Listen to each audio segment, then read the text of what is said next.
Καλησπέρα σας. Καλώς ήρθατε. Ευχαριστούμε πάρα πολύ που είστε σήμερα κοντά μας για τους 10ους διαλόγους του Ιδρύματος Σταύρος Νιάρχος.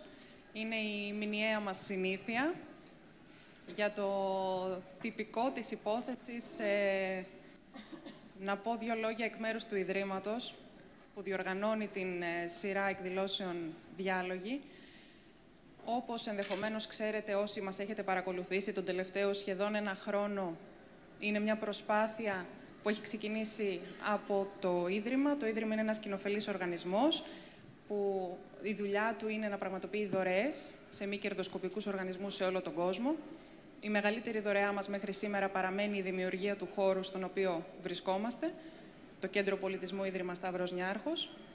Δεν ταυτιζόμαστε, οι δύο οργανισμοί είμαστε ξεχωριστοί. Το Κέντρο Πολιτισμού συνεχίζει τη λαμπρή του πορεία έξω από την αγκαλιά του Ιδρύματος. Το Ίδρυμα όμως συνεχίζει να στηρίζει τόσο τα δημόσια δωρεάν προγράμματα, όσο και τη λειτουργία του Κέντρου Πολιτισμού με δωρεές του. Οι διάλογοι μας είναι μια προσπάθεια που ξεκίνησε σχεδόν τέτοια εποχή πέρσι, σε μια προσπάθεια να μιλήσουμε πραγματικά μεταξύ μας. Θα το δείτε, ελπίζω, και από τη σημερινή εκδήλωση. Δεν θέλουμε να κάνουμε τοποθετήσεις, δεν θέλουμε να δημιουργούμε πάνελ χωρίς λόγο. Θέλουμε να μπορέσουμε να συζητήσουμε, να καλλιεργήσουμε το διάλογο πάνω στη σκηνή, με εσάς, με όσους μας παρακολουθούν live από το ίντερνετ. Δεν θα πω περισσότερα. Θα δώσω το λόγο στην Άννα, που θα σας συστήσει και το πάνελ, η Άννα Μπουσδούκου, και θα μας πει περισσότερα και για τη δομή της σημερινής εκδήλωσης και για αυτά που έρχονται. Ευχαριστούμε πάρα πολύ τη Λένια Βλαβιανού. Καλώς ήρθατε και από εμένα. Έχουμε να συναντηθούμε από τους διαλόγους του Ιουλίου. Είναι πλέον παράδοση, είναι μια συνήθεια που έχουμε αγαπήσει, να βρισκόμαστε κάθε μήνα και να συζητάμε κάτι που έχουμε ανάγκη όλοι μας, να ακούμε τις ιδέες του άλλου, να ακούμε επιχειρήματα, να διαφωνούμε. Βασικά να θυμηθούμε πώς είναι να διαφωνείς, γιατί λίγο έχει ενοχοποιηθεί αυτό στις μέρες μας, όπου βέβαια υπάρχει χώρος, γιατί πια είναι ζητούμενο και το να βρει κάποιος χώρο, εάν διαφωνεί. Θέλω να καλωσορίσω όλους τους ομιλητές, όλους και όλες που είστε σήμερα εδώ μαζί μας. Σας ευχαριστούμε πάρα πολύ. Τον καθένα ξεχωριστά. Είναι πάρα πολύ μεγάλη χαρά. Γιατί νομίζω ότι όπως σε κάθε μας θεματική, σε κάθε θεματική των διαλόγων προσπαθούμε να βρίσκουμε θέματα που μας απασχολούν όλους στην καθημερινότητά μας και προσκαλώντας ανθρώπους που έχουν μία βαθύτερη επαφή από ό,τι εμείς και σίγουρα γνώση μαζί με την εμπειρία, μας δίνεται η δυνατότητα να αποκτήσουμε, κατ' εμέ τουλάχιστον, περισσότερες ερωτήσεις για ένα θέμα. Δεν επιχειρούμε να δώσουμε απαντήσεις, ούτε επιχειρούμε να φύγουμε όλοι με τις ίδιες απαντήσεις από αυτές τις συναντήσεις που έχουμε μέσω της μηνιαίας σειράς των διαλόγων του Ιδρύματος Σταύρος Νιάρχος. Είναι η 10η κατά σειρά συνάντησή μας. Συμπληρώνουμε σιγά-σιγά αυτόν τον ένα χρόνο που με πολύ αγάπη τόσο εμείς αλλά και εσείς έχετε αγκαλιάσει με αυτήν εδώ τη συνέπεια που βλέπουμε και τώρα. Και πρέπει να σας πω, μιλάω και προσωπικά, αλλά νομίζω είναι ολονών μας συναίσθημα. Όλοι οι άνθρωποι που κάθε μήνα έτσι δουλεύουμε πάνω στους διαλόγους, πάμε το κεφάλι μας, προσπαθούμε να βρούμε ιδέες, προσπαθούμε να σκεφτούμε κατάλληλους ανθρώπους που θα είναι κατάλληλοι για διάλογο, πέρα από την εμπειρία και τη γνώση που διαθέτουν. Μας είχε λείψει, μας είχατε λείψει, μας είχε λείψει αυτή η γνωριμία, η ζήμωση, η ανταλλαγή ιδεών. Ο Σεπτέμβριος ήθιστε να είναι ένας μήνας που βάζουμε στόχους, προσπαθούμε να προγραμματίσουμε τη ζωή μας. Πολύ γρήγορα τα παρατάμε, άλλες φορές όχι, νιώθουμε πιο έτοιμοι από ποτέ και τα δίνουμε όλα και προχωράμε σε αυτό που πιστεύουμε και σε αυτό που θέλουμε να ξεκινήσουμε. Είναι κάτι πάρα πολύ μεγάλο, είναι κάτι πάρα πολύ μικρό, μπορεί να είναι μεγάλο για μας και να φαντάζει μικρό στα μάτια κάποιου άλλου, δεν ξέρω αν έχει σημασία. Πάντως, όλοι μας έχουμε έρθει αντιμέτωποι με την πρόκληση έστω των ξεκινημάτων, είτε τα έχουμε υλοποιήσει, είτε δεν τα έχουμε υλοποιήσει για τον χύψη λόγο. Επίσης, τα ξεκινήματα ξεκινούν από πάρα πολύ νωρίς, από το σχολείο, εκεί που τελειώνει το καλοκαίρι και ετοιμαζόμαστε για τη νέα σχολική χρονιά. Σωστά, Μαρία Ελένη? Ναι. Επιβεβαιώνεις? Ναι. Σε λίγο θα μου πεις περισσότερα. Εντάξει. Πέμπτη δημοτικού. Ναι. Εντάξει. Λοιπόν, αυτά τα κυριακάτικα απογεύματα που σε όλους μας έτσι έχουν αφήσει κάτι από τα χρόνια του σχολείου και έχει ξεκινήσει η αντίστροφη μέτρηση και ήδη έχουμε σταματήσει να χαιρόμαστε το Σαββατοκύριακο γιατί έχουμε μπει σε άλλους ρυθμούς. Αυτή η χαρά της Παρασκευής, φτάνοντας πια βέβαια ως ενήλικες αντιμέτωποι με άλλα ερωτήματα, με άλλα διλήμματα για ξεκινήματα στην προσωπική μας ζωή, είτε σε επαγγελματικό επίπεδο, είτε σε κοινωνικό επίπεδο, είτε σε εντελώς προσωπικό επίπεδο. Η συγκυρία, για να μην μακρηγορήσω άλλο, βρίσκει και εμένα, και είναι εντελώς συγκυριακό, σε ένα εντελώς νέο ξεκίνημα. Πάρα πολύ δημιουργικό, αλλά πριν πω όλες αυτές τις λέξεις, που ίσως δεν χρειάζεται κιόλας να τις πω, με βρίσκει πάρα πολύ γεμάτη, με βρίσκει με πάρα πολύ μεγάλη χαρά και με πολύ μεγάλη ανυπομονησία. Στην αγκαλιά του Ιδρύματος Σταύρος Νιάρχος, που ούτως ή άλλως έχουμε μία συνεργασία εδώ και 2 χρόνια, και επειδή υπάρχει πάρα πολύ μεγάλη όρεξη, υπάρχει ένα καθαρό όραμα και υπάρχουν και άνθρωποι με ιδέες και χωρίς πλαίσια, χωρίς ατζέντες, χωρίς περιορισμούς, έτοιμοι να δουλέψουμε σε αυτές τις ιδέες, με έκαναν και εμένα να πάρω την απόφαση και να αφήσω ό,τι έκανα έτσι όπως τουλάχιστον ήταν πιο πολύ γνωστό έως τώρα, αλλά να γεμίσω χαρά και δημιουργικότητα και να μπορέσω κι εγώ προσωπικά αλλά και επαγγελματικά να δώσω με μεγαλύτερη συνέπεια και να προσφέρω έτσι όπως εγώ τουλάχιστον και η συνείδησή μου το νιώθω περισσότερα στην κοινωνία ευρύτερα. Ούτως ή άλλως είναι πολύ μεγάλο το φάσμα που δραστηριοποιείται το Ίδρυμα Σταύρος Νιάρχος, αλλά και στο χώρο της δημοσιογραφίας. Θεωρώ λοιπόν ότι έχω πολλά περισσότερα να προσφέρω, χωρίς βεβαίως να απαρνιέμαι αυτό το οποίο έκανα, αλίμονο, το τιμώ και με τίμησε, αλλά συνεχίζουμε με στόχο να δημιουργηθεί ένα μεγαλύτερο έδαφος για να ενισχυθούν ανεξάρτητες δημοσιογραφικές πρωτοβουλίες. Υπάρχουν πάρα πολλοί αξιόλογοι δημοσιογράφοι, δεν είναι μόνο ό,τι βλέπουμε, ό,τι ακούμε. Υπάρχει πάρα πολλής κόσμος, υπάρχει πάρα πολλής νέος κόσμος και όχι μόνο, που θέλει να κάνει κάτι καθαρό, κάτι αξιοκρατικό, κάτι αντικειμενικό.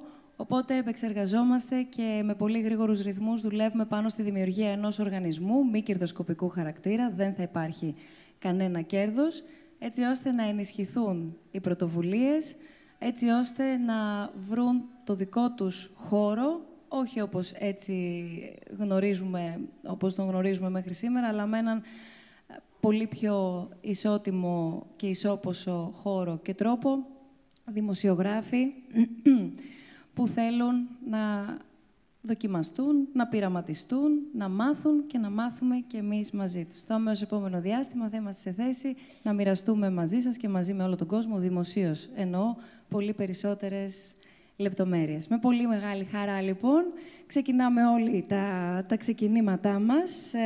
Καλησπερίζουμε και όσους μας παρακολουθείτε live μέσω του snf.org/live, όσους μας παρακολουθείτε δηλαδή διαδικτυακά. Περιμένουμε τις ερωτήσεις σας, καθώς η συμμετοχή του κόσμου είναι αυτό το οποίο διαφοροποιεί, αν θέλετε, και τις συναντήσεις μας, ότι έχετε και έχουμε λόγο όλοι, είτε να τοποθετηθούμε, είτε να ρωτήσουμε, είτε είστε εδώ, είτε είστε εκεί, όπου είστε, εν πάση περιπτώσει, με όποιο τρόπο επιθυμεί ο καθένας. snf.org/questions, ο τρόπος που μπορείτε διαδικτυακά να στείλετε τις ερωτήσεις σας ή να διατυπώσετε τις απόψεις σας. Λοιπόν, θέλω τώρα να μάθω λίγο περισσότερα πράγματα για την πρώτη μέρα του σχολείου, Μαρία Ελένη, αφού πω ότι είναι μαζί μας ο Μάριος Ζαγκανάς, που είναι μαθητής της Δευτέρας Γυμνασίου.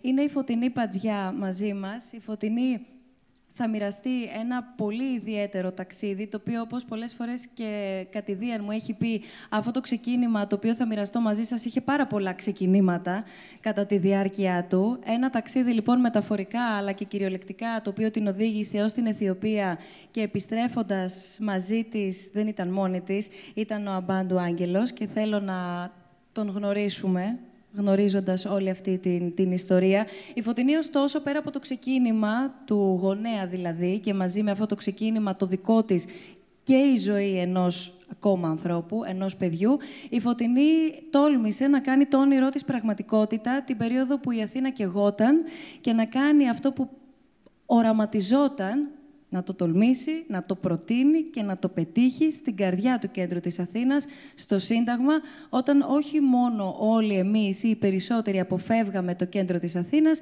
είναι πολύ γνωστό πώς είχε ασχοληθεί και ο εγχώριος και κυρίως ο διεθνής τύπος με το κέντρο και την εικόνα της Αθήνας.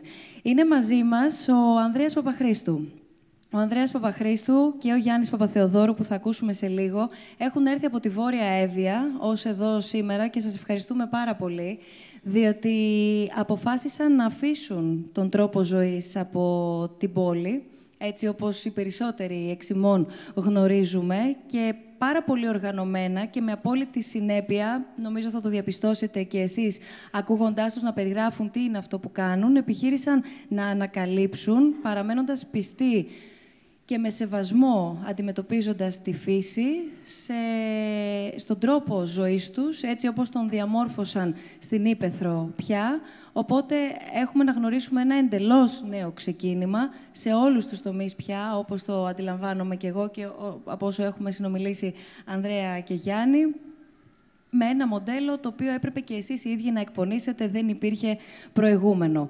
Η Δόκτωρ Νάνση Μαλέρου είναι μαζί μας, life coach, ομιλήτρια και συγγραφέας, για να μπορέσουμε να δούμε τι είναι τελικά τα ξεκινήματα, τι μας φέρνει αντιμέτωπους με τα ξεκινήματα, τι μας φοβίζει επίσης στα ξεκινήματα, τι μας φρενάρει, τι γίνεται αν δεν τα καταφέρουμε, αν έχουμε δικαίωμα να μην τα καταφέρουμε, αλλά και τι είναι και το life coaching επίσης. Είναι ευρέως γνωστό εδώ και πάρα πολλά χρόνια. Στην Ελλάδα τα τελευταία χρόνια κερδίζει συνεχώς έδαφος. Με την εμπειρία της, λοιπόν, η κυρία Μαλέρου θα μπορέσει να μας πει και περισσότερα πράγματα και για αυτόν τον επαγγελματικό τομέα. Και η Εβίτα Θεοδόρου, η μεγαλύτερη μαθήτρια, είναι μαθήτρια της Δευτέρας Λυκείου, οπότε έχουμε δημοτικό. Μαζί με τη Μαρία Ελένη Τσούμου, από την 5η Δημοτικού θα ξεκινήσουμε για να φτάσουμε σιγά-σιγά στο σήμερα όλων μας. Μαρία, συμφωνείς ότι μίλησα πολύ? Πολύ. Έχεις απόλυτο δίκιο. Για πες μου, ήταν 11 Σεπτεμβρίου, δεν ανοίξαν τα σχολεία? Ναι. Και η πρώτη μέρα πώς ήταν? Εύκολη. Γιατί? Γιατί δεν κάναμε πολλά πράγματα. Αγιασμό. Μόνο. Σήμερα? Δεν πήγα σχολείο. Ωραία γενικά. Εχθές? Δεν πήγα σχολείο. Ποια μέρα πήγες σχολείο? Τη Δευτέρα. Και πριν ήταν Σαββατοκύριακο? Την προηγούμενη εβδομάδα πήγες? Πήγα. Πώς ήτανε? Πολύ ωραία. Για μίλησέ μας λίγο γι' αυτό. Ήταν πολύ ωραία γιατί έχετε πολύ ωραία μαθήματα? Ήταν πολύ ωραία γιατί σου είχαν λείψει οι συμμαθητές σου, οι δάσκαλοι σου, κάτι άλλο? Ναι, γνώρισα τα μαθήματα της Πέμπτης. Γνώρισα την καινούργια μου δασκάλα. Πώς τη λένε? Άννα. Είδες. Καλή. Πολύ καλή. Αλήθεια. Ναι. Δεν έχει έρθει σήμερα εδώ? Όχι. Την κάλεσες? Δεν ξέρω. Μήπως θες να γίνεις διπλωμάτης μεγαλώνοντας? Τι θες να γίνεις? Αστροναύτης. Θα έρθεις στους επόμενους διαλόγους, γιατί τον Οκτώβριο έχουμε θέμα την αστρονομία. Τον Νοέμβριο, συγγνώμη, τον Νοέμβριο. Τον Οκτώβριο έχουμε ελληνικό Oktoberfest. Θα τα πούμε στη συνέχεια όλα αυτά, γιατί είμαστε πολύ μπροστά. Λοιπόν, και το καλοκαίρι που πέρασε, σου είχε λείψει το σχολείο? Πολύ. Τι σου είχε λείψει? Μου είχε λείψει τα μαθήματα, μου είχαν λείψει οι συμμαθητές μου και ο ρυθμός. Ο ρυθμός του σχολείου. Σου άρεσε δηλαδή το πρόγραμμα? Ναι. Και την Κυριακή το απόγευμα? Ναι. Δεν στενοχωριέσαι λίγο που τελειώνει το Σαββατοκύριακο? Όχι ιδιαίτερα. Έτσι είσαι και στο τέλος της χρονιάς? Ναι. Μάριε? Για την πρώτη μέρα στο σχολείο. Τη δεύτερη, τη τρίτη. Ποιες μέρες πήγες εσύ σχολείο? Κάθε μέρα πήγαινα. Επειδή είναι και οι απουσίες. Γενικά, το καλοκαίρι σου λείπει λίγο το σχολείο προς τα τέλη Αυγούστου, αρχές Σεπτεμβρίου. Επειδή θέλεις να δεις πάλι τις μαθητές, το σχολείο, καθηγητές. Και γενικά, όταν πηγαίνεις στο σχολείο πρώτη μέρα, υπάρχει ένα άγχος, όποια τάξη κι αν είσαι, για το τι σε περιμένει. Ενώ ξέρεις, μπορεί να είσαι, ας πούμε, λύκειο, αλλά δεν ξέρεις ακριβώς τι σε περιμένει όλη τη χρονιά. Αυτό πιο πολύ. Και γενικά η μετάβαση από το δημοτικό στο γυμνάσιο σηματοδοτεί ξεκινήματα. Δηλαδή, πηγαίνεις σε μια νέα περιοχή με νέους καθηγητές, νέους μαθητές. Πρέπει να προσαρμοστείς σε ένα νέο περιβάλλον και αυτό γενικά. Γενικά υπάρχει ένας μύθος όμως Ναι. γύρω από. Δηλαδή, εγώ στην έκτη δημοτικού λίγο φοβόμουν. Όλοι μου έλεγαν ότι θα πας γυμνάσιο και θα πας γυμνάσιο και θα γράφεις, ας πούμε, αντί για μολύβι με στυλό. Ακόμα και αυτό ήταν αγχωτικό. Δεν έχεις κανένα δικαίωμα να κάνεις λάθος. Ή αρχίζουν και στενεύουν τα περιθώρια του να κάνεις λάθος. Δεν ξέρω, αυτό το θυμάσαι καθόλου από πρόπερση, τελειώνοντας δηλαδή και πηγαίνοντας προς την πρώτη γυμνασίου? Ναι, μας έλεγαν διάφορα, ειδικά τα μεγαλύτερα παιδιά, τεστ, διαγωνίσματα. Απλώς το συνηθίζεις αυτό, νομίζω. Δηλαδή, μετά από μισό χρόνο, το Δεκέμβριο, ας πούμε, του 17 βασικά, πέρσι δηλαδή, όταν ήμουν πρώτη γυμνασίου, άρχισα να το συνηθίζω όλο αυτό και να καταλαβαίνω καλύτερα το γυμνάσιο. Εβίτα, έχει αέρα έξω πολύ? Έχει. Πολύ. Έχει. Λοιπόν, στο ίδιο θέμα εννοείται. Ναι, γενικά είμαστε στα ξεκινήματα. Μιλάμε για την πρώτη μέρα στο σχολείο. Αλλά εσύ τώρα έτσι που σιγά-σιγά είσαι Δευτέρα Λυκείου βέβαια ακόμα, έχεις και την Τρίτη Λυκείου μπροστά που είναι καθοριστική, καλός ή κακός. Άλλη συζήτηση αυτή, άλλη θεματική, η παιδεία και το σύστημα. Αλλά θέλω να μιλήσουμε κυρίως για τα συναισθήματα. Να μας πεις τα συναισθήματα, αν το περίμενες, γιατί το περίμενες και πόσο διαρκεί όμως.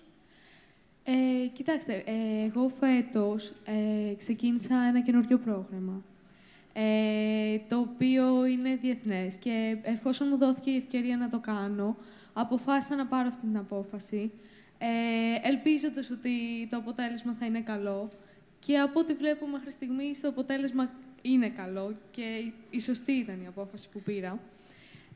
Οπότε, γενικά, η καθημερινότητά μου χαρακτηρίζεται από αρκετά ευχάριστα συναισθήματα, γιατί μου αρέσει αυτό που κάνω. Άλλαξες και σχολείο? Όχι. Άρα οι συμμαθητές σου, γιατί σχολείο, οι συμμαθητές σου έλειψαν καθόλου? Κοιτάξτε, είναι κάποια παιδιά τα οποία δεν συνέχισαν στο πρόγραμμα που συνέχισα εγώ, οπότε αυτόματα δεν βρισκόμαστε στο ίδιο περιβάλλον αυτή τη στιγμή. Αλλά μου λείπει αυτό που είχαμε, γιατί ήμασταν αρκετά δεμένοι και σαν τμήμα. Αλλά απ' την άλλη μου αρέσει και αυτό που έχουμε τώρα με τους καινούριους μου μαθητές. Γιατί πάλι υπάρχει ένα κλίμα πολύ ευχάριστο και όλοι μοιραζόμαστε τους ίδιους στόχους κατά κάποιο τρόπο και έχουμε τα ίδια ενδιαφέροντα και τις ίδιες κλίσεις, οπότε και αυτό είναι πολύ ευχάριστο. Και γενικά, από την πρώτη μέρα μέχρι και αυτή τη στιγμή... Δεν έχει περάσει και πολύς καιρός. Εντάξει, δεν έχει περάσει πολύ. Να τα ξαναπούμε γύρω στο Φεβρουάριο, εκεί. Όχι. Δεν έχει περάσει πολύ. Τα ζόρια, λίγο μετά τη μέση. Όλα καλά μέχρι στιγμής. Έλεγε η Φωτεινή σε μία συνάντηση που είχαμε τις προάλλες έτσι όλοι μας για να γνωριστούμε, βασικά, γιατί μιλάμε πάρα πολύ στο τηλέφωνο, μιλάμε πάρα πολύ με mails, αλλά η επαφή η ανθρώπινη πάντα είναι διαφορετική και σίγουρα καθοριστική. Έλεγες λοιπόν, Φωτεινή, ότι ο Σεπτέμβριος είναι... Πρωτοχρονιά. Ακριβώς. Του έτους. Για τους ανθρώπους. Είναι η δική μου σειρά. Δεν υπάρχει σειρά. Δεν θα με ρωτήσεις για το σχολείο. Ό,τι θέλεις, πες. Καλησπέρα. Εγώ καταρχήν να πω ευχαριστώ στο Ίδρυμα, σε σένα και στον κόσμο που είναι εδώ. Προφανώς θα μιλήσω κι εγώ για τα δικά μου ξεκινήματα, τα οποία είναι πάρα πολλά, αλλά που όλα υπήρχαν για να μου οδηγήσουν στο τελευταίο και το μεγαλύτερο, στη ζωή μου με το γιο μου. τον Αμπάτο Άγγελο, που είναι 5,5 χρονών, είναι από την Αιθιοπία και είναι μαζί μου 7 μήνες. Εμένα το πρώτο μου ξεκίνημα ήταν στα 4. Χρωστάω μεγάλη χάρη στους γονείς μου, που στα 4 χρόνια μας πήραν από ένα χωριό που είχαμε γεννηθεί και ήρθαμε στην Αθήνα. Νομίζω ότι μέχρι να κάνω το γιο μου, μέχρι να υιοθετήσω το γιο μου, ήταν το μεγαλύτερο ξεκίνημα που είχα ποτέ στο μυαλό μου. Ήρθαμε σε ένα υπόγειο, 50 τετραγωνικά, ζήσαμε 5 άνθρωποι για 3 χρόνια και μέσα σε αυτό το σπίτι η μαμά μου καθάριζε σχάλες, ο μπαμπάς μου ήταν δημόσιος υπάλληλος και μέσα σε αυτό το σπίτι μάθαινα από τη μαμά μου την υψηλή γαστρονομία, εξαιρετική μαγείρισα, και τη φιλοξενία, γιατί μέσα σε ένα πολύ μικρό σπίτι χωρούσαν πάντα πολλοί άνθρωποι. Να φάμε, να κοιμηθούν. Όποιος ερχόταν από το χωριό, ένα σπίτι είχε, να μείνει το δικό μας. Το δεύτερο ξεκίνημα ήταν το σπίτι που αλλάξαμε. Μου φάνηκε, ήταν 80 τετραγωνικά, μου φάνηκε παλάτι. Χανόμουν, νομίζω, μέσα στο σπίτι. Και εκεί κάπου ήρθε και η επιλογή των γονιών μου να με στείλουν σε ένα καλό σχολείο, δίκιο είχαν, για να μου δώσουν την ευκαιρία στη ζωή μου να κάνω πράγματα. Και αυτό τους το χρωστάω χάρη, γιατί μου έδωσε πράγματα. Πέρασα στο πανεπιστήμιο, εγώ έχω κάνει πολλά ξεκινήματα, δεν τελείωνα πράγματα. Ήμουν ένα παιδί που περνούσα στο πανεπιστήμιο, βαριόμουν, δεν ήθελα. Πήγαινα σε μια σχολή, δεν ήθελα. Ξεκινούσα να κάνω κάτι, αυτό είναι το χαρακτηριστικό μου. Όποτε ήθελα ήμουν καλή σε κάτι, όποτε δεν ήθελα, απλά το άφηνα. Στα 28 μου χρόνια, για πρώτη φορά συνειδητοποίησα ότι αυτό που μου αρέσει να κάνω είναι να είμαι σε επαφή με τον κόσμο. Και έτσι μπήκα για πρώτη φορά στο χώρο των πωλήσεων και ασχολήθηκα με τα κρασιά. Αγάπησα το κρασί. Αγαπούσα το φαγητό από τη μαμά μου πολύ και τα αγαπάω. Αγαπούσα τη φιλοξενία, αγαπούσα τον κόσμο, οπότε ήταν και η μόνη δουλειά που μετά έμεινα. Στα 46 μου χρόνια, ούσα πολλά χρόνια πια στις πωλήσεις, το όνειρό μου, και έχοντας κάνει πολλά ταξίδια στο εξωτερικό, το όνειρό μου ήταν να ανοίξω ένα μαγαζί στο κέντρο της Αθήνας. 2 όνειρα είχα, ψέματα. Να υιοθετήσω ένα παιδί, το οποίο το έλεγα από τα 24. Ξεκάθαρο μέσα μου ότι θα ήταν μονογονεϊκή οικογένεια, αλλά ήθελα να υιοθετήσω. Και το δεύτερο, να κάνω ένα χώρο.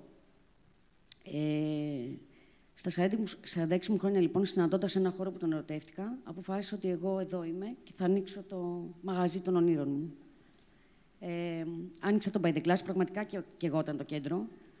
Αν υποθέσουμε ότι το μαγαζί μου στήχησε 500.000, εγώ είχα 50, και αυτά δανεικά από τους φίλους μου. Και δανειζόμουν και λίγα λεφτά για να μην χρωστάνε πολλά και χάσουν τον ύπνο τους και να μην το χάσω κι εγώ. Ήταν δίπλα μου, άνοιξα το μαγαζί μου. Αυτό που είδα εγώ το είδαν πάρα πολλοί άνθρωποι και έχω την τύχη 6 χρόνια να είναι εκεί, να υπάρχει και να γεμίζει με την αγάπη του κόσμου, γιατί συνεχίζουν και βλέπουν αυτό που έχω δει εγώ. Το να υιοθετήσω ένα παιδί δεν το έχω ξεχάσει ποτέ. Αλλά όποτε πήγαινα να ανοίξω μια πόρτα να δω πώς στην Ελλάδα υιοθετεί κάποιος παιδί ως μονογονεϊκή οικογένεια, έβρισκα τείχο. Μόνιμα. Κάποια στιγμή, σε κάποια γραφεία που αυτά μπορούσες να δώσεις κάποια λεφτά, 30.000, και να υιοθετήσεις ένα παιδάκι. Όμως αυτό δεν ήταν κάτι που ήθελα εγώ. Καταρχήν γιατί δεν ήξερα που βρίσκονται αυτά τα παιδιά. Και κατά δεύτερον, ήθελα το παιδί μου να μπορώ να του πω μια ιστορία. Δεν μπορούσα να του πω ότι αγόρασα ένα παιδί, ότι έδωσα 30.000 και μέσα σε ένα βράδυ κάποιος στο σπίτι μου έφερε ένα παιδί. Έτσι, αφήνοντας αυτό, μην κάνοντας αυτή την επιλογή, ήμουνα συνέχεια σε ένα διέξοδο. Ανοίγοντας το By the Glass, την πρώτη μου αγάπη, στον πρώτο χρόνο, μιλώντας με μια φίλη, της είπα ότι θέλω πολύ να υιοθετήσω ένα παιδί και μου είπε: Μα έχω εγώ μια φίλη που έχει υιοθετήσει μονογονεϊκή οικογένεια από την Αιθιοπία. Της είπα: Μπορείς να με φέρεις σε επαφή? Μου είπε: Βεβαίως. Μας έφερε σε επαφή. Όντως, ήταν εκεί μπροστά μου, είχε υιοθετήσει ένα παιδί, ήταν μονογονεϊκή, μου έδωσε όλες τις πληροφορίες που ήθελα. Μόνο που εμένα ήταν πολύ αρχή το μαγαζί, χρωστούσα πάρα πολλά λεφτά, δούλευα τρομακτικά πολλές ώρες την ημέρα και έτσι το άφησα λίγο πίσω. Στα 3 χρόνια του μαγαζιού και νιώθοντας ότι μπορώ πια να πατήσω στα πόδια μου καλύτερα, ανέσυρα από το κινητό μου το τηλέφωνο που μου είχε δώσει. Πήρα τηλέφωνο, ξεκίνησα τις διαδικασίες. Οι διαδικασίες πρώτες κρατήσαν περίπου 6 μήνες, 7, τεστ, γιατροί, αυτά. Την ημέρα των γενεθλίων του μαγαζιού μου που έκλεινε 4 χρόνια, με ρωτήσαν αν θέλω φίλο, είπα όχι. Αν θέλω ηλικία, είπα όχι, γιατί ήμουν ήδη 50, άρα δικαιούμαι ένα παιδί μεγαλύτερο, παρότι όλοι τα θέλουν μικρά. Και ξημερώματα των γενεθλίων του μαγαζιού, 22 Νοεμβρίου που έκλεινε 4 χρόνια το μαγαζί, μου ήρθε ένα mail από την Αιθιοπία ότι υπάρχει ένα αγοράκι 4 χρονών,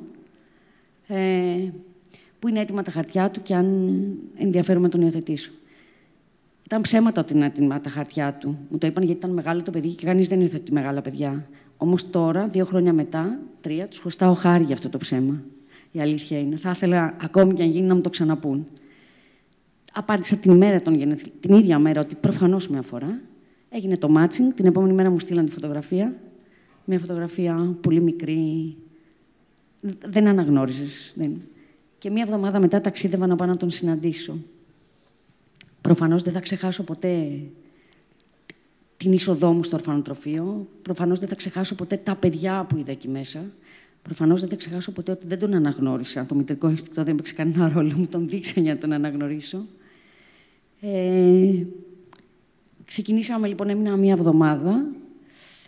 Η συνθήκη που τον έβλεπα ήταν πήγαινα, τον έπαιρνα το πρωί μαζί με έναν οδηγό και μια νάνη και 2 φίλους του, ένα κοτσάκι και ένα αγοράκι. Και φεύγαμε και βγαίναμε έξω στην πόλη. Μια πολύ σκληρή και δύσκολη πόλη, πολύ φτωχή, με αυτή την έννοια. Βγαίναμε έξω και τον επέστρεφα το απόγευμα 6 ώρα στο ορφανοτροφείο. Το πρώτο βράδυ, λοιπόν, που τον πήρα, την πρώτη μέρα που τον πήρα και φύγαμε, περάσαμε πάρα πολύ ωραία προφανώς. Ήταν πολύ καινούριο για αυτόν όλο αυτό. Ζούσε κανονικά όπως θα έπρεπε να ζουν όλα τα παιδάκια. Δεν κάναμε τίποτα σπουδαίο, αλλά. Και όταν γυρίσαμε, με είχε αγκαλιά και έπρεπε να τον αφήσω και βάλει τα κλάματα. Δεν τα βάλει τα κλάματα, απλά του φεύγαν τα δάκρυα. Δεν είναι ένα παιδάκι που είχε πάθει ιστερία και φώναζε. Όχι, απλά του φεύγαν τα δάκρυα την ώρα που τον άφηνα στην νάνη του, στο ορφανοτροφείο. Φώναξα λοιπόν τον οδηγό που ήταν δίπλα και τον έβαλα να του πει πώς θα είναι η ζωή μας για τον επόμενο καιρό. Του είπε λοιπόν ότι η μαμά από εδώ και πέρα του είχαν πει ότι εγώ θα είμαι μαμά, ότι η μαμά από εδώ και θα μείνει 5 μέρες, 6, θα πρέπει να φύγει, θα ξανάρθει, θα σε παίρνει το πρωί, θα σε φέρνει το απόγευμα, ότι θα πρέπει να κάνουμε υπομονή, ότι όταν τελειώσει όλο αυτό θα ζήσουμε στο σπίτι μας και άρχισα να του δείχνω φωτογραφίες από τα αδέλφια μου, από τα ξαδέλφια του, από το σπίτι μας, από τα ζωάκια μου. Και το μόνο που του υποσχέθηκα, το μόνο που του είπα είναι ότι σου υπόσχομαι ότι εμείς στο τέλος αυτού του ταξιδιού θα ζήσουμε εδώ. Αλλά θα πρέπει και οι δυο μας να κάνουμε υπομονή. Δεν ξανάκλαψε ποτέ. Ποτέ.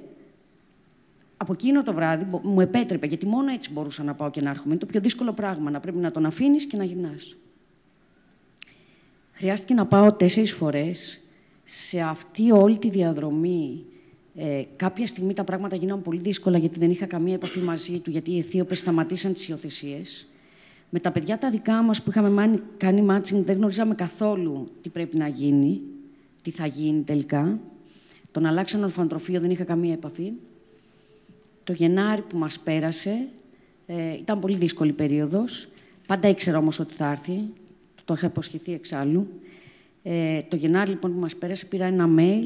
Κυρία Πατζιά, μπορείτε να έρθετε για να γίνει το δικαστήριο. Κατέβηκα κάτω. Κατέβηκα Δευτέρα, Τρίτη γινόταν το δικαστήριο. Η αιθιοπική κυβέρνηση μου ανακοίνωσε ότι δεν μπορώ να αλλάξω γνώμη πια. Ευτυχώς. Και ο μικρός μου ανήκει. Ο μικρός θα ζήσει μαζί μου, όχι μου ανήκει. Εκείνο το μεσημέρι λοιπόν πήγα να τον πάρω. Με κοίταξε, είχε 8 μήνες να με δει 7. Στην αρχή έκανε το σωματάκι του έτσι, μετά έτρεξε, μου έδωσε το χέρι του, του είπα πάμε παλικάρι μου. Του υποσχέθηκα ότι ποτέ ξανά δεν θα ταξιδέψει μόνος του. Πρέπει να σας πω ότι ο γιος μου βρέθηκε 3,5 χρονών εγκαταλειμμένος να περιφέρεται σε μια εκκλησία. Πήγε σε ένα ορφανοτροφείο, μετά πήγε σε ένα άλλο ορφανοτροφείο, μετά σε ένα άλλο ορφανοτροφείο και συζητάμε για ένα παιδάκι 4 χρονών το οποίο αναγκάζεται όλα αυτά να τα βγάλει πέρα μόνος του. Σε μια χώρα που έχει 1 εκατομμύριο παιδιά στους δρόμους, άρα ο αμπά του είναι τυχερός που τον πήγαν στο ορφανοτροφείο, και 5 εκατομμύρια παιδιά σε ορφανοτροφία. Επειδή αυτό το παιδί λοιπόν και τα έχει βγάλει πέρα, δεν μιλούσε τη γλώσσα, έχουν 72 διαλέκτους. Το ορφανοτροφείο που τον πήγανε δεν μιλούσε την ίδια διάλεκτο με αυτή που μιλούσε ο μικρός, άρα έπρεπε να μάθει μία διάλεκτο. Μετά ήρθε εδώ, καμία αναφορά στη γλώσσα, καμία αναφορά στο χρώμα. Είναι ένα σπουδαίο παιδί όμως, όπως όλα τα παιδιά. Αυτό που τα κάνει να ξεχωρίζουν είναι ότι πια έχει πέσει η ματιά σου πάνω τους. Και έχουν πάρει αγάπη, γιατί αν με ρωτήσετε, μου λένε πολλοί ότι είναι πολύ τυχερός. Θα σας το πω τώρα, δεν υπάρχει πιο τυχερός άνθρωπος από μένα. Και δεν θα ήθελα ποτέ να νιώσεις έτσι. Αγάπη δίνεις, αγάπη παίρνεις.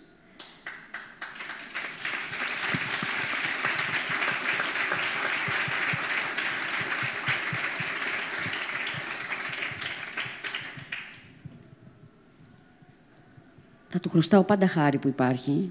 Θα χρωστάω πάντα στο μαγαζί μου χάρη. Γιατί το ένα μου ξεκίνημα έφερε το επόμενο ξεκίνημά μου, που είναι το μεγαλύτερο πράγμα που μου έχει συμβεί στη ζωή μου.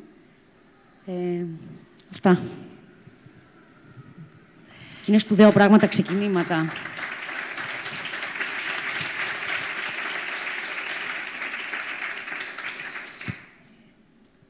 Δεν θα τολμήσω να συμπληρώσω κάτι, να κάνω μια εισαγωγή. Θα το αφήσω έτσι όπως η Φωτεινή μοιράζεται μαζί μας την αλήθεια της, αναφορικά με τα ξεκινήματα. Και εν τέλει, όταν μπαίνουμε στη διαδικασία να κάνουμε μια νέα αρχή, πόσο συνειδητοποιημένοι είμαστε, αν επίσης απαιτείται να είμαστε κάθε φορά τόσο πολύ συνειδητοποιημένοι. Υπάρχει ένα ταβάνι που μπορεί να έχει συνειδητοποιήσει ή να έχει εξαντλήσει και να έχει δώσει απάντηση σε κάθε σου ερώτημα. Γιατί φαντάζομαι, Ανδρέα και Γιάννη, όταν εσείς, και δεν ξέρω καν εσείς πώς βρεθήκατε μαζί ή πώς επικοινωνήθηκε από τον έναν στον άλλο το γεγονός ότι θέλετε να φύγετε μακριά από την πόλη ή το γεγονός ότι σας αρέσει ή θέλετε να ανακαλύψετε ένα άλλο μοντέλο ζωής, το οποίο θα είναι πιο φιλικό προς τη φύση και εν τέλει προς τη φύση του ανθρώπου ως μέρος της φύσης.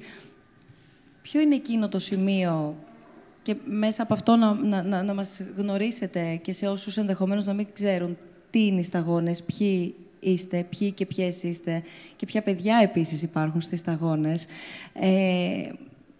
Ποια είναι η στιγμή εκείνη που λες ότι από το θέλω έχω φτάσει στο κάνω?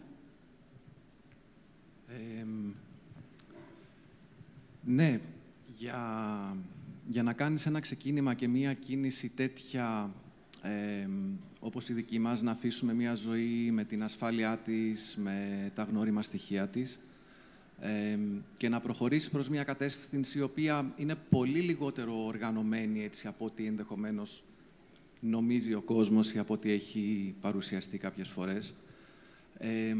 Νομίζω ότι υπήρχε κάτι το ακατέργαστο σε αυτό που μας όθησε να αναγνωρίσουμε καταρχάς αυτό που δεν μας εκφράζει πλέον. Συγγνώμη για τη διακοπή. Είναι δικές σας οι φωτογραφίες. Να πω μόνο, επειδή τις παρακολουθούμε όλη αυτή τη στιγμή, είναι δικό σας όλο αυτό το υλικό. Ένα πολύ μικρό μέρος από διάφορες δραστηριότητές σας. Ναι, είναι από τις κατασκευές μας, από σεμινάρια, από διάφορες δραστηριότητες που έχουμε για γονείς και για παιδιά, γιατί το θέμα της παιδείας, ειδικά από τη στιγμή που αποκτήσαμε κι εμείς παιδιά, αλλά και γενικότερα θεωρούμε ότι είναι μείζωνος σημασίας. Αυτό που θα ήθελα να πω, αναρωτιόμουν κι εγώ σχετικά με τα ξεκινήματα. Ένα ξεκίνημα σημαίνει ότι αναγνωρίζεις κάτι που θέλεις να αφήσεις πίσω σου και για μένα έχει πάντα στόχο να δεις τι είναι ζωντανό μέσα σου, τι είναι θεϊκό μέσα σου, τι είναι αυθεντικό μέσα σου.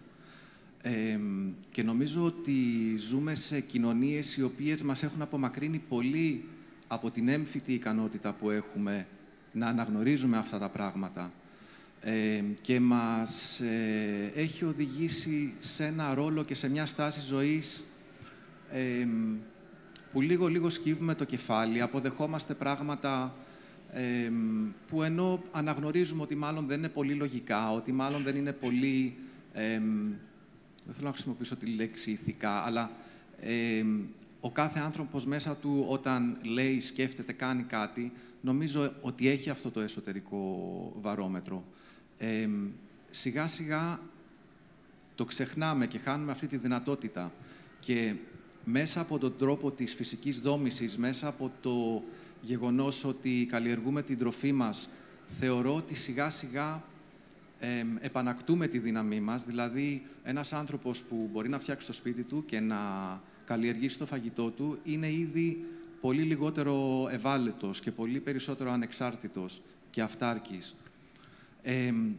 Στη δική μας περίπτωση, γνωριστήκαμε πριν από περίπου 10 χρόνια με τον Γιάννη και με τον Νίκο αρχικά, στο πρώτο σεμινάριο φυσικής δόμησης που είχε γίνει στην Κουτσουπιά. Και μετά από λίγα χρόνια βρεθήκαμε στη Βόρεια Εύβοια, όπως είπες.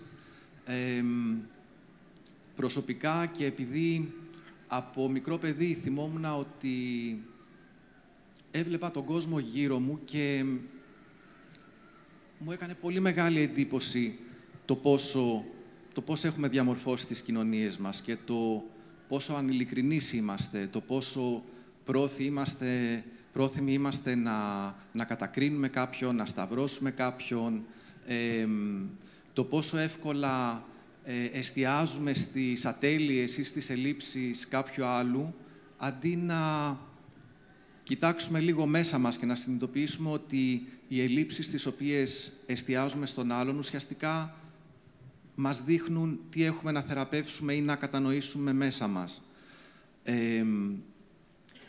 Το ότι βρισκόμαστε στη φύση σημαίνει πολλά πράγματα και νομίζω ότι το φυσικό περιβάλλον του ανθρώπου είναι η φύση, δηλαδή είναι πολύ πιο εύκολο να γνωρίσεις τον εαυτό σου όταν η ματιά σου μπορεί να απλώσει, όταν έχεις λίγο χρόνο,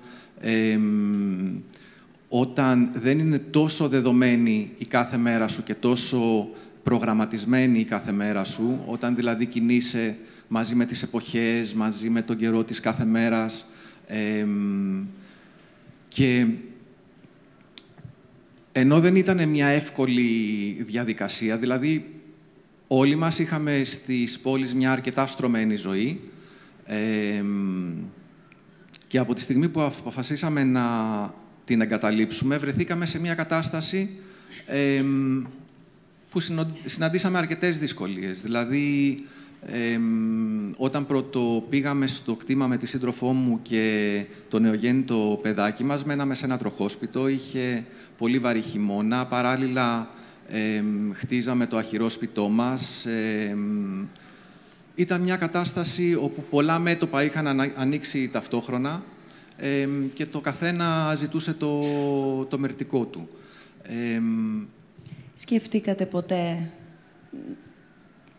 όχι να εγκαταλείψετε αυτό το όραμά σας, αλλά λόγω των συνθήκων, όσο καλά και αν τις είχατε προβλέψει, υπολογίσει, προσεγγίσει, αλλά κάποια στιγμή ανθρώπινα, αν φτάσατε στο σημείο να πείτε ή να νιώσετε ότι ίσως και να μην αντέχουμε ή να μην μπορούμε, να θέλουμε αλλά να μην μπορούμε και ίσως να το εγκαταλείψουμε και να επιστρέψουμε.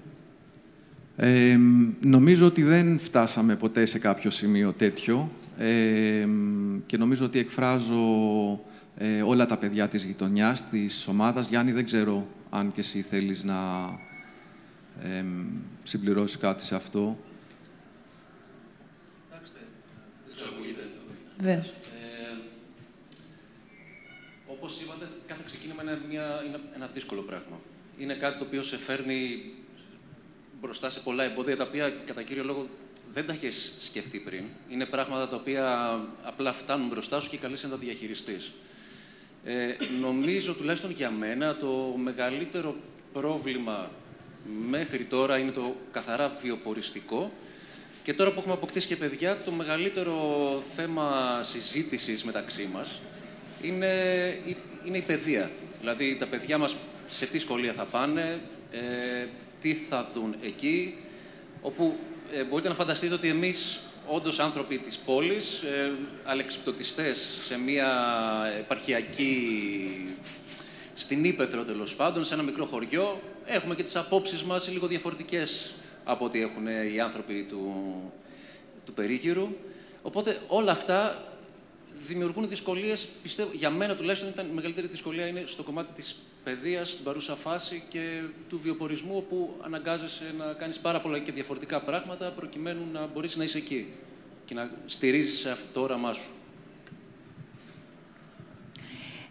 Για να μπει στη συζήτησή μας και η κυρία Μαλέρου, δεν ξέρω, πέρα από τη δική σας τοποθέτηση, θα ήθελα να ρωτήσω καταρχάς αν μπορεί κανείς να ορίσει τι είναι ξεκίνημα. Αν είναι δηλαδή κάτι το οποίο είναι κοινώς αποδεκτό ή αν το ορίζει ο καθένας μόνος του, με βάση και το όραμά του, με βάση και τον τρόπο που θέλει να κινηθεί και άρα κατ' επέκταση αν για τον ίδιο είναι σημαντικό και για τους υπόλοιπους λιγότερης σημασίας. Καλησπέρα και από μένα. Να πω ότι είμαι πολύ χαρούμενη γιατί πόσο διαφορετικό είναι αυτό το πάνελ, γιατί έχω υπάρξει Παιδί, έχω πάει σχολείο, έχω τελειώσει σχολείο, έχω γίνει μαμά, όχι τόσο δραματικά, ευτυχώς για μένα, αλλά έχω γίνει. Αυτό δεν το είχα ποτέ όνειρο πάλι, ξέρεις. Αυτό με το σπίτι έτσι δεν το είχα. Το έχει ο γιος μου όμως. Οπότε κατάλαβες, τώρα βρίσκομαι σε ένα δίλημμα, γιατί εγώ θέλω να είμαι στο πεντάστερο και ο άλλος θέλει να φτιάξουμε ένα σπίτι από πυλό και θα σας έρθουμε, όπως καταλαβαίνεις, δεν το γλιτώσω αυτό. Οπότε θα με ανεχτείτε να μεταλλάξετε κι εμένα λίγο. Στην απάντησή σου, δεν πιστεύω ότι υπάρχει αντικειμενική αλήθεια για τίποτα. Εκτός από τα γεγονότα που είναι αντικειμενικά, όλα τα άλλα είναι υποκειμενικά. Άρα το ότι είναι ξεκίνημα για τον καθένα είναι κάτι σχετικό. Όπως θα διαφωνήσω με ένα κομμάτι που είναι ότι το ξεκίνημα είναι ότι κάτι σε έχει δυσκολέψει και πρέπει να τα αφήσεις πίσω. Δεν είναι απαραίτητα έτσι, νομίζω. Μπορεί και να περνάς καλά, απλά θέλεις και κάτι καινούριο. Μπορεί να γίνει έναυσμα κάτι που ολοκλήρωσες, όπως είπε στην προηγούμενη ιστορία μας. Οπότε, ξέρεις, έφτασες σε ένα σημείο και λες τώρα είμαι έτοιμη για αυτό το καινούριο ξεκίνημα. Αλλά υπάρχει και το απλό ξεκίνημα ότι. Μ' αρέσει, ο Σεπτέμβριος είναι πρωτοχρονιά, συμφωνώ. Υπάρχει το απλό ξεκίνημα ότι ξέρεις τι, θέλω να ξεκινήσω κάτι καινούριο για μένα. Απλά και ωραία. Νομίζω ότι υπάρχουν όλα. Η σημασία είναι να δεις πόσο το θέλεις το κάθε πράγμα, να δεις τι κομμάτι της καρδιάς σου γεμίζει, σε ποια αξία σου έρχεται και πατάει ή με τι έρχεται αντιμέτωπος και τι έχεις να περάσεις. Γιατί κάθε ξεκίνημα νομίζω ότι σε βγάζει λίγο έξω από αυτό που λέμε comfort zone, έξω από τη ζώνη ασφαλείας σου. Οπότε για να την περάσεις αυτή τη ζώνη ασφαλείας, θέλεις να χτυπήσεις τις φοβίες σου, τις ανασφαλειές σου. Και πώς το κάνεις αυτό? Έχω την αίσθηση, τώρα που μιλάω καθαρά από προσωπικές εμπειρίες και του κόσμου, φαντάζομαι, που ακούω έτσι ζώντας ανάμεσα σε όλους όπως όλοι μας, αλλά πολλοί μπορεί να φτάσουμε σε αυτό το σημείο, αλλά ελάχιστοι φτάνουν τελικά στο σημείο του να εγκαταλείψουν αυτή την comfort zone, όπως χαρακτήρισες. Ναι. Δεν ξέρω, δεν θα έλεγα ελάχιστοι. Εγώ βλέπω ανθρώπους που κάνουν καινούργια ξεκινήματα συνέχεια, κάθε μέρα, την παλεύουνε. Είναι καινούργιο ξεκίνημα, σηκώνεσαι και πας στη δουλειά σου και λες, ξέρεις τι, θα μ' αρέσει. Θα βρω την άκρη μου, θα βρω τον εαυτό σίγουρα μου. υπάρχει και το αντίθετο όμως, φαντάζομαι. Ναι, αλλά. Ναι, για πες. Sorry. Εγώ ήθελα να πω ότι όταν άνοιξα το μαγαζί δεν ήμουν άνεργη. Άφησα μια δουλειά με πάρα πολύ καλά λεφτά. Στον μπαμπά μου, που ήταν μεγάλος άνθρωπος, για να μην πέσει να πεθάνει, του είπα ότι με απολύσανε. Του το έλεγα 5 μήνες και μετά μου είπε: παιδί μου, θα κάνεις? Του λέω: μπαμπά, δεν ξέρω, είμαι πολύ μεγάλη. Ποιος θα με πάρει τώρα? Μου λέει: και θα κάνεις? Λέω: α, θα ανοίξω ένα μαγαζί. Θέλω να πω ότι στα 46 άνοιξα μαγαζί, αφήνοντας εγώ μια δουλειά που μου άφηνε καλά λεφτά μέσα στην Ελλάδα της κρίσης. Και στα 50 υιοθέτησα ένα πιτσιρικά 5 χρονών. Ναι, αλλά αυτό που λέω, εντελώς λιγότερης ενδεχομένως σημασίας, προφανώς μπροστά στη μητρότητα και σε όλο αυτό που μας περιέγραψες, αλλά και εμένα, ας πούμε, φαντάζει εξωγήινο το ότι έφυγα από την τηλεόραση. Ενώ για μένα δεν είναι εξωγήινο. Και σήμερα είχα έναν άνθρωπο κοινό γνωστό μας που μου έλεγε τι καλή επιλογή που έκανες και μπράβο. Σωστά. Άρα, αφήνεις σίγουρα και ένα ευχάριστο και ένα δυσάρεστο και ένα πολύ έτσι φαντασμαγορικό, ας πούμε, περιβάλλον, αλλά την ίδια ώρα και προσωπικά αλλά και πολλοί κόσμος φρενάρει. Και δεν είναι απαραίτητα και τόσο καλό το περιβάλλον. Εδώ σίγουρα, λοιπόν ζητώ, Νάνση, την απάντησή σου. Σίγουρα, ο κόσμος φρενάρει. Απλώς εγώ το τονίζω αυτό, γιατί ο καθένας από εμάς που έχει φρενάρει. Θα κάνω μια μικρή παρένθεση να σας πω ότι έχω κάνει πολλά ξεκινήματα. Οπότε ξεκίνησα σπουδάζοντας γαλλική φιλολογία, ξέροντας ότι η γαλλική φιλολογία μου άρεσε, γιατί μου αρέσει η φιλολογία, μου αρέσει ο Μοντινιάκ, ο Μπαλζάκ κτλ. Ξέροντας όμως ότι ποτέ θα βιοποριστώ από αυτό, γιατί μπορεί και να τα έπνιγα τα παιδάκια τα ενδυνάμει που θα δίδασκα επιτόπου. Οπότε ήξερα ότι αυτό δεν είναι για μένα, αλλά μου άρεσε να ξεκινήσω από εκεί. Μετά πήγα και έκανα ένα μάστερ στη διοίκηση επιχειρήσεων. Φτάνοντας πολύ μικρή σε ένα μάστερ που οι άλλοι είχαν τελειώσει οικονομικά και νιώθοντας τουλάχιστον χαζή. Τουλάχιστον χαζή. Θυμάμαι πρώτο μάθημα στατιστική στην Οξφόρδη, που λέω εντάξει, έχω IQ ραδικιού, δεν είμαι γι' αυτό. Και ξεκίνησα και από εκεί. Και μετά τελείωσα αυτό και είπα να δουλέψω. Και πήγα να δουλέψω σε αυτό που ήταν το όνειρό μου τότε, που ήταν να μπω στο corporate και να δουλέψω στη L'Oréal και στην McKinsey. Πρώτη μου δουλειά στη McKinsey στην Ισπανία, μετά στη L'Oréal εδώ. Και μετά πήγε αυτό, μετά λέω όχι, μετά ξαναξεκίνησα άλλη δουλειά και άλλη δουλειά και μετά έφτασα κάπου. Και αυτό ήταν το δικό μου, ξέρεις, η πτώση του ήρωα. Coach, βάλε μας λίγο και το life coach. Αυτό θα σου πω, θα φτάσω εκεί πέρα. Αλλά η δική μου η πτώση του ήρωα ήταν εκεί πέρα στο Zenith, πολλά ήταν καλά. Έπαθα ένα κλινικό burnout και έπρεπε να κάνω ένα καινούριο ξεκίνημα. Ήθελα να κάνω καινούριο ξεκίνημα, γιατί αυτό με πήγε μέχρι εκεί με τον τρόπο που με πήγε. Πάρα πολλά χρωστάω στην όλη μου πορεία. Και μετά ήθελα κάτι άλλο. Και έτσι προέκυψε το coaching, έτσι προέκυψε το life coaching στα 34. το 2004, μην υπολογίζει την ηλικία μου τώρα, δεν είναι σωστό αυτό, αλλά πες το 2004, στα 34, που αν θυμάστε το 2004 εδώ πέρα ήταν ένα μεγάλο πανηγύρι, όλοι περνάγανε φανταστικά κτλ. Και εγώ βρέθηκα σε αυτό που λέμε, όχι στο 0, αλλά λέω, ξέρετε, αυτό τελείωσε. Μία δεκαετία της ζωής μου, 15ετία, οι σπουδές μου, αυτά, άλλο τώρα. Και αυτό το άλλο ήταν πάμε να σπουδάσω ξανά και να βγω να κάνω κάτι που τότε ο πρώτος μου πελάτης που είχε χτυπήσει το τηλέφωνο μου λέει: Γεια σας, θέλω να κάνω μια συνεδρία coaching. Λέω: Θα πληρώσετε? Μου λέει: Βεβαίως, να κάνεις coaching, αγόρι μου. Του λέω: Θα τσακωθούμε τώρα.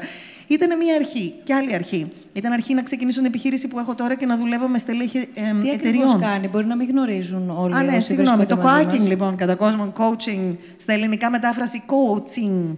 Γιατί δεν μεταφράζεται. Το coaching είναι προπόνηση, άμα το πάρουμε στον αθλητικό κλάδο. Κατά τα άλλα, όμως, είναι μια μέθοδος που βοηθάει τους ανθρώπους να πάνε από εδώ που είναι που δεν τους αρέσει, να βρούνε πού θέλουν να πάνε και να πάνε εκεί πέρα όσο γίνεται πιο ανώδυνα, όσο γίνεται πιο γρήγορα, όσο γίνεται πιο αποτελεσματικά για αυτούς και για το σύνολο μέσα στο οποίο βρίσκονται. Είτε είναι ο οργανισμός, είτε είναι η οικογένειά τους. Γιατί δεν πιστεύω σε αυτό το δεν με νοιάζει τι λένε οι άλλοι. Όχι, σε νοιάζει, εδώ ζεις, έχεις ένα αποτύπωμα σε αυτόν τον κόσμο, οπότε έχεις μια ευθύνη. Αυτή τη δουλειά κάνουμε. Και είναι μια επιστήμη που δανείζεται, είναι σε εξέλιξη επιστήμη και δανείζεται και από την κοινωνιολογία, δανείζεται από την ψυχολογία πάρα πολύ βεβαίως, από τη θετική ψυχολογία που έχει αναπτυχθεί τώρα πάρα πολύ. Οπότε είναι ένας κλάδος ο οποίος έχει πολλή ανάπτυξη γιατί δεν ασχολείται με ανθρώπους που είναι άρρωστοι. Δεν ασχολείται με ανθρώπους που έχουν κάποιο πρόβλημα συγκεκριμένο πρέπει να λυθεί. Ασχολείται με ανθρώπους σαν και εμάς που είμαστε κανονικά, είμαστε μια χαρά. Απλώς θέλουμε μια κατεύθυνση, θέλουμε μια παρότρινση. Θέλουμε λίγο καθαρότητα στο μυαλό μας. Αυτό. Και υπάρχουν εργαλεία και τρόποι. Ειδικά τα τελευταία χρόνια, τα τέλος πάντων λεγόμενα χρόνια της κρίσης, εν πάση περιπτώσει, που συνεννοούμαστε όλοι με αυτόν τον όρο. Καταρχάς, αν ο μέσος Έλληνας γνωρίζει αυτόν τον τρόπο, γνωρίζει δηλαδή ότι μπορεί να χρησιμοποιήσει, αν έχει αυτή τη δυνατότητα, αυτό το εργαλείο, και από όσους τελικά φτάνουν και σε εσένα προσωπικά, θα ήθελα να σκιαγραφίσεις το προφίλ για να δούμε λίγο και αν έχουν δημιουργηθεί νέες ομάδες. Για παράδειγμα, και το συζητούσαμε και την προηγούμενη φορά και με τη Φωτεινή και τον Ανδρέα, μετρώντας την ανεργία τα τελευταία χρόνια, έχει δημιουργηθεί μία νέα, μεγαλύτερη όλων ηλικιακή ομάδα, η οποία δεν είναι οι πτυχιούχοι ως γνωστόν που δεν βρίσκουν θέση στην Ελλάδα, γιατί είναι πολύ ανώτερα τα προσόντα τους και δεν υπάρχουν οι θέσεις. Δημιουργήθηκε μια πάρα πολύ μεγάλη ομάδα ανθρώπων που βγήκαν στην ανεργία, εκεί γύρω στα 45-50, που υποτίθεται ότι είχαν ακολουθήσει ένα πρόγραμμα, είχαν κάνει ενδεχομένως μια οικογένεια και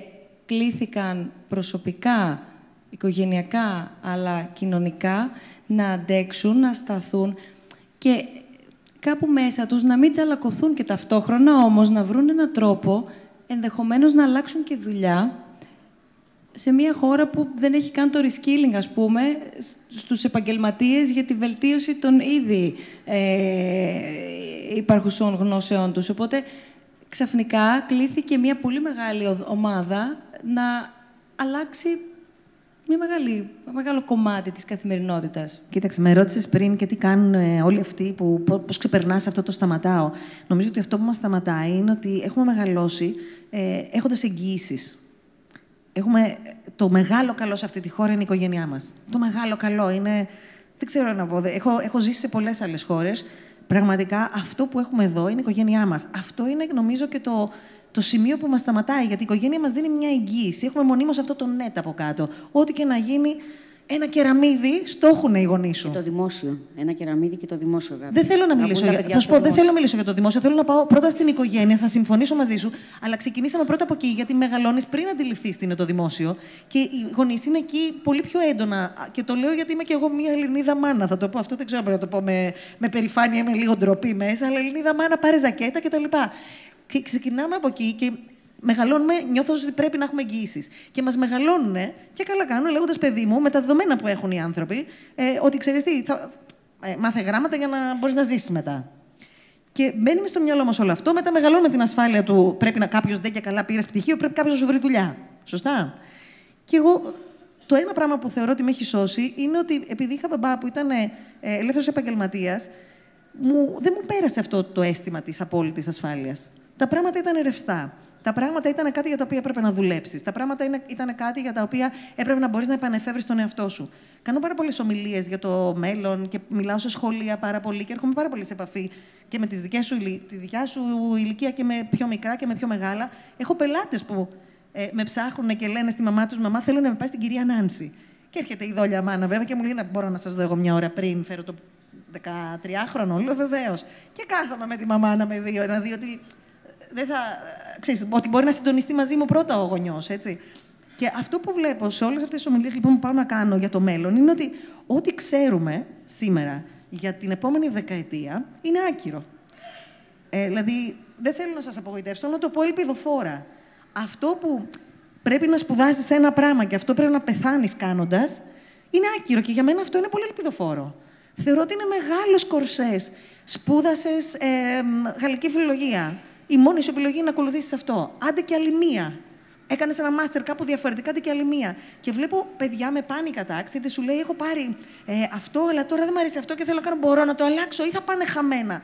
Και δεν πιστεύω ότι πάει χαμένο τίποτα. Σε κάθε ξεκίνημα, κανένα ξεκίνημα δεν είναι από το 0.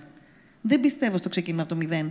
Δεν φυτρώνεις κάθε φορά. Κάθε φορά είσαι πιο σοφός. Κάθε φορά έχεις να πάρεις τα μαθήματά σου, τα παθήματά σου, τη γνώση σου, τις απογοητεύσεις σου. Όλα αυτά είναι η εγγύηση σου. Όχι το κράτος ή ο γονιός, η εταιρεία που θα έρθει και θα σου πει: «Εγώ είμαι εδώ». Κανένας δεν είναι εδώ. Κανένας δεν είναι εδώ μέσα σου.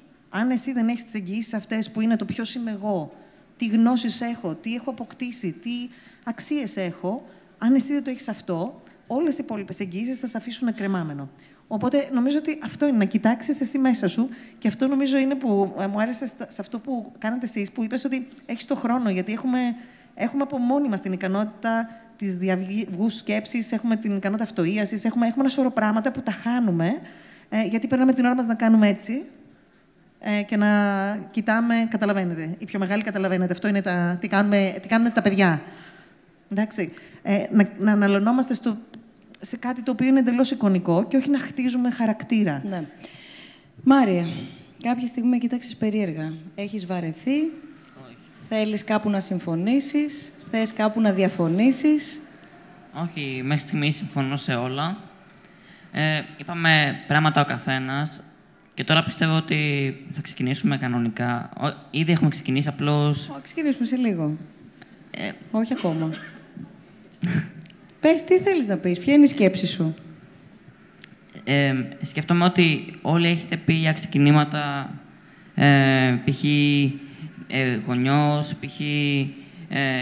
Βόρεια Εύβοια, πάω εκεί πέρα, δεν ξέρω τι γίνεται, χτίζω μια νέα ζωή.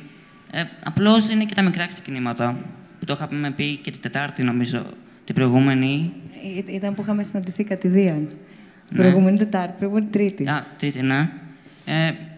Και αυτό θέλω να πω, ότι δεν έχουν σημασία μόνο τα μεγάλα ξεκινήματα, αλλά και τα μικρά, όπως ας πούμε ένα γυμναστήριο ή ας πούμε... ναι, αυτό. Ξεκινάς κάτι καινούριο, το οποίο είναι καλό για σένα και είναι ένας νέος τρόπος ζωής, είναι ένα νέο ξεκίνημα. Και τα μικρά ξεκινήματα μπορούν να εξελιχθούν μετέπειτα σε ένα μεγάλο αποτέλεσμα. Μεγάλο αποτέλεσμα. Έχει τύχει ποτέ... Η Μαρία Ελένη είναι μικρότερη, αλλά πολύ πιθανόν να έχεις ξεκινήσει. Είτε, όπως λέει ο Μάριος, σε μία ομάδα, είτε μέσα στην τάξη μία χρονιά, είτε αν μαθαίνεις κάποια ξένη γλώσσα... να έχεις ξεκινήσει κάτι, ή εσύ, Εβίτα, αυτό που περιγράφει ο Μάριος, και εσύ βέβαια, Μάριε, και να έχετε ενθουσιαστεί που το ξεκινάτε, αλλά στο τέλος να μην τελικά σας έχει αρέσει και ίσως να το έχετε αφήσει. Ο ενθουσιασμός δεν είναι κάτι καλό. Δηλαδή, ο ενθουσιασμός πολλές φορές αποδεικνύεται ότι στην αρχή πολλά άτομα έχουν ενθουσιασμό για κάτι, ας πούμε για ένα άθλημα, και μετά εξαιτίας του ενθουσιασμού τους δεν θέλουν να το συνεχίσουν. Αυτό. Αυτό τώρα που το λες, πώς το έχεις καταλάβει, το έχεις ζήσει από κάτι? Ναι, με τον αδελφό μου, ας πούμε, που του άρεσε πολύ το καράτε, ας πούμε, στην αρχή, και μετά, επειδή του άρεσε τόσο πολύ, μετά άρχισε να βαριέται το ένα το άλλο και το σταμάτησε. Μαρία Ελένη. Εγώ είχα αρχίσει με κολυμβητήριο, που μου άρεσε ακόμα, αλλά άρχισα και κάτι σαν ρυθμική, αλλά σταμάτησα. Δεν μου άρεσε. Σταμάτησες αμέσως? Όχι, μετά από 2 χρόνια. Έκανες προσπάθειες να δεις τι είναι αυτό που δεν σου αρέσει? Ναι. Και με το κολυμβητήριο? Συνεχίζω. Όλα καλά εκεί. Εβίτα? Πάνω στο θέμα των αθλημάτων. Όχι των αθλημάτων απαραίτητα. Μπορεί να είναι για πολλά παιδιά, ας πούμε, πέρα από την τάξη τους, που είναι υποχρεωτικό το σχολείο, υπάρχει η τάξη του φροντιστηρίου. Υπάρχει η αλλαγή της τάξης του σχολείου, η αλλαγή περιβάλλοντος δηλαδή. Υπάρχει το ξεκίνημα ενός αθλήματος. Υπάρχει το ξεκίνημα άλλης δραστηριότητας, όπως είναι ένα μουσικό όργανο, όπως είναι ο χορός, για παράδειγμα. Αθλήματα έχω αλλάξει πολλά, η αλήθεια είναι, γιατί πάντα μου άρεσε να ξεκινάω κάτι καινούριο και να δοκιμάζω και άλλα πράγματα. Δεν είχα μείνει ποτέ σταθερά σε κάτι να το κάνω για πολλά χρόνια. Με τη μουσική, από την αλήθεια, δεν έχω ασχοληθεί. Όσον αφορά το θέμα των τάξεων που αναφέρατε, η κάθε τάξη, όταν ανεβαίνει σε ένα σκαλί, πάντα είναι μια αλλαγή αυτό, δεν το συζητάω. Και πάντα αντιμετωπίζεις δυσκολίες, χαρές, λύπες. Το μεγαλύτερο ίσως βήμα είναι αυτό που έκανα φέτος, γιατί δεν άλλαξα απλώς από μία τάξη σε μία άλλη, από μία βαθμίδα σε μία άλλη. Άλλαξα από ένα σύστημα σε ένα άλλο, το οποίο συνεπάγεται αλλαγές ριζικές σε πάρα πολλούς τομείς. Και ήταν μια πραγματικά πολύ μεγάλη αλλαγή. Ήμουν όμως αποφασισμένη ότι ακόμα και αν αντιμετωπίσω κάποιες δυσκολίες, δεν θα κάνω πίσω σε καμία περίπτωση και θα του δώσω πολλές ευκαιρίες, ώστε να είμαι πραγματικά σίγουρη σε περίπτωση που κάτι με έκανε να νιώθω ότι έκανα τη λάθος απόφαση. Δεν θα το άφηνα από την αρχή να με επηρεάσει. Θέλω να του δώσω πολλές ευκαιρίες. Ευτυχώς όμως είναι όλα καλά μέχρι στιγμής. Αυτό θεωρώ ότι είναι η μεγαλύτερη αλλαγή που ίσως έχω βιώσει μέχρι σήμερα. Και είμαι πάρα πολύ χαρούμενη που όλο αυτό πάει τόσο καλά. Έχεις αρχίσει να σκέφτεσαι την επόμενη φάση, το επόμενο επίπεδο, το πανεπιστήμιο? Κοιτάξτε... Σαν περιβάλλον, κυρίως. Φυσικά και είναι και αυτό στο μυαλό μου, αλλά πάνω απ' όλα θέλω να δίνουμε σημασία και στο σήμερα και στην κάθε μέρα. Γιατί κάθε μέρα πρέπει να είναι μία μέρα ευχάριστη και μία μέρα που νιώθεις ότι έχεις πράγματα να κάνεις και είσαι γεμάτος δημιουργικότητα. Δεν μπορεί να περιμένουμε μία αργία ή τα Χριστούγεννα ή το Πάσχα για να νιώσουμε ότι επιτέλους είμαστε καλά και περνάμε καλά. Πρέπει κάθε μας μέρα να κυλάει με έναν τρόπο ομαλό και ευχάριστο. Γιατί σε μια τελική αποτίμηση, ας πούμε, όλων αυτών, είναι και η καθημερινότητα ένα τεράστιο κομμάτι. Δεν είναι μόνο κάποια διαλύματα που μπορούμε να κάνουμε. Είναι πολύ λάθος να βλέπουμε την καθημερινότητα σαν κάτι που θέλουμε να ξεφύγουμε από αυτό. Για μένα, το μεγαλύτερο κατόρθωμα για κάποιον είναι να καταφέρει να νιώθει πραγματικά χαρούμενος με αυτό που κάνει και με την καθημερινότητά του, ώστε να μην έχει τόση πολύ ανάγκη από αυτό που λέμε ένα διάλειμμα. Φυσικά και όλα χρειάζονται και σε ό,τι κατάσταση και να είσαι, το διάλειμμα το θέλεις και μια αλλαγή τη θέλεις, αλλά πάνω απ' όλα να είναι και η καθημερινότητα μία ευχαρίστηση από μόνη της. Μπορώ να προσθέσω κάτι? Κάτι ήθελε ο Ανδρέας νωρίτερα να συμπληρώσει. Ήθελα πάνω σε αυτό που είπε ο Μάριος, ότι ας πούμε καμιά φορά ξεκινάμε πράγματα και μετά βλέπουμε ότι δεν μας κάνουν τόσο πολύ. Νομίζω ότι αυτό είναι μια χαρά. Δηλαδή, αυτό ακριβώς θέλω το να ξεκινήσεις, αυτό με ενθουσιάζει, μπαίνω λίγο μέσα, τελικά βλέπω δεν μου κάνει, θα δοκιμάσω κάτι άλλο. Πάει, νομίζω, λίγο πακέτο, το είχαμε αναφέρει και λιγάκι στην πρώτη κουβέντα που κάναμε, στη δαιμονοποίηση του λάθους και νομίζω με κάποιο τρόπο πέφτει στην ίδια κατηγορία. Φοβόμαστε να κάνουμε λάθος, ενώ το λάθος είναι μονόδρομος αν θέλουμε να μάθουμε κάτι. Είναι ενδεχομένως συνετό να μην επαναλαμβάνουμε τα λάθη μας. αλλά δεν θα προχωρήσουμε παραπέρα αν δεν κάνουμε το λάθος, αν δεν το αναγνωρίσουμε. Και σε αυτό νομίζω ότι ως οικογένεια, ως κοινωνία, θα έπρεπε ειδικά τους μικρότερους να τους στηρίζουμε στα λάθη τους, να τους δίνουμε χώρο ώστε να μπορέσουν να κάνουν λάθη. Και στους μεγαλύτερους το ίδιο.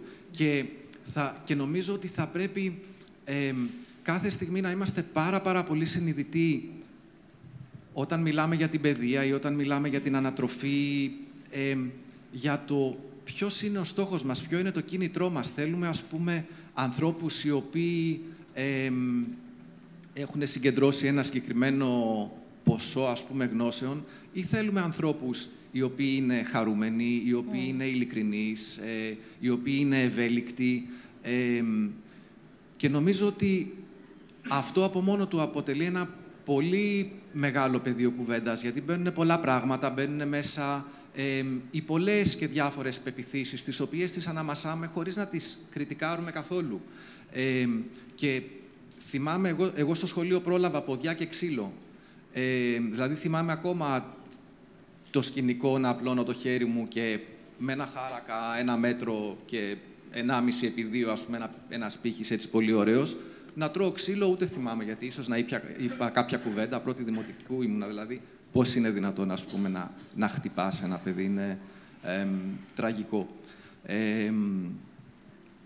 Και επίσης θα ήθελα να ρωτήσω τη Μαρία, το Μάριο, την Εβίτα, που πηγαίνουν σχολείο και άκουσα και από τη Μαρία ότι της αρέσει πολύ και το πρόγραμμα και ο ρυθμός. Και θεωρώ κι εγώ ότι είναι καλό να έχουμε ένα ρυθμό, ένα μπούσουλα, αλλά η απορία μου είναι μήπως θα ήταν καλύτερα να μπορούμε να διαλέξουμε και να έχουμε την ελευθερία και τη δυνατότητα να ακολουθήσουμε αυτό που μας προκαλεί ενδιαφέρον, αυτό που μας συντριγκάρει και το οποίο μπορεί να είναι ενδεχομένως διαφορετικό από αυτό που αρέσει στον Παύλο, στον Τάσο ή σε κάποιο άλλο παιδί. Και να αναρωτηθούμε λίγο σαν κοινωνία ή σαν δάσκαλοι, ή γιατί και οι δάσκαλοι μπορούν να κάνουν αρκετά πράγματα ακόμα και χωρίς να αλλάξουν τα πλαίσια. Προς ποια κατεύθυνση πρέπει να κινηθούμε ώστε να διασφαλίσουμε στο παιδί ότι θα μάθει να σκέφτεται, θα μάθει να εκφράζεται, θα μάθει να ακούει ποιες είναι οι ανάγκες του και δεν θα φοβάται του τι θα πουν οι άλλοι, δεν θα φοβάται το να είναι για κάποιο διάστημα διαφορετικό. Και αυτό δεν είναι εύκολο. Θυμάμαι και εγώ όταν πήγαινα στο σχολείο, στο Λύκειο, είχα 2 σειρές σκουλαρίκια, ήμουνα λίγο διαφορετικός, αλλά ήμουνα πάντα άριστος μαθητής, οπότε κανένας δεν μου έλεγε κάτι, μου δίνε δηλαδή έτσι ένα είδος ασυλίας η καλή μου βαθμολογία. Πλέον νιώθω πολύ πιο ευάλωτος, γιατί εξακολουθώ να έχω πολύ διαφορετικές απόψεις για πολλά πράγματα και έχω και αυτό το ρομαντισμό. Πιστεύω ότι θα ήταν αρκετά εύκολο να μετασχηματίσουμε τον τρόπο που ζούμε, τον τρόπο που έχουμε οργανωθεί σαν κοινωνία σε σχετικά σύντομο μικρό διάστημα, αρκεί να είναι η πρόθεση ξεκάθαρη και αρκεί να... και αυτό συμφωνώ μαζί σου στην παρατήρηση που έκανες ότι δεν είναι πάντα απαραίτητο να μην μας αρέσει κάτι για να αλλάξουμε. Μπορεί να κλείσει ένας κύκλος και να είναι ένας κύκλος χωρίς πληγές και χωρίς βαρεμάρα κτλ. Αλλά στο συγκεκριμένο σημείο νομίζω ότι όλοι θα πρέπει να αναρωτηθούμε τι είναι αυτό που μας αποτρέπει από το να αλλάξουμε, και είναι πολλά πράγματα που μας αποτρέπουν. Είναι ο φόβος του άγνωστου, αλλά είναι επίσης και η σοβαροφάνεια. Δηλαδή, ζούμε σε μια κοινωνία όπου όλοι μιλάνε έτσι με στόμφο και ωραία λόγια. Η τηλεόραση είναι full από τέτοιες καταστάσεις. Το να είμαστε πάλι λίγο πιο παιδικοί, θα πω. Δηλαδή, μακάρι να μην μεγαλώνουμε ποτέ, μακάρι να οριμάζουμε χωρίς να χάνουμε την παιδικότητά μας. Γιατί χάνοντας την παιδικότητά μας, στραγγαλίζουμε και τη ζωή. Και φτάνουμε να ζούμε μια ζωή πολύ μηχανική και οι αντιδράσεις μας είναι κάθε μέρα οι ίδιες, οι σκέψεις μας είναι κάθε μέρα οι ίδιες και αν αλλάζουν, αλλάζουν στο ελάχιστο. Και μακάρι σε συζητήσεις σαν και αυτές να βρούμε τρόπους για να αλλάξουμε σιγά-σιγά αυτή την κατάσταση. Μπορούσα να σου πω κάτι σε όλα αυτά.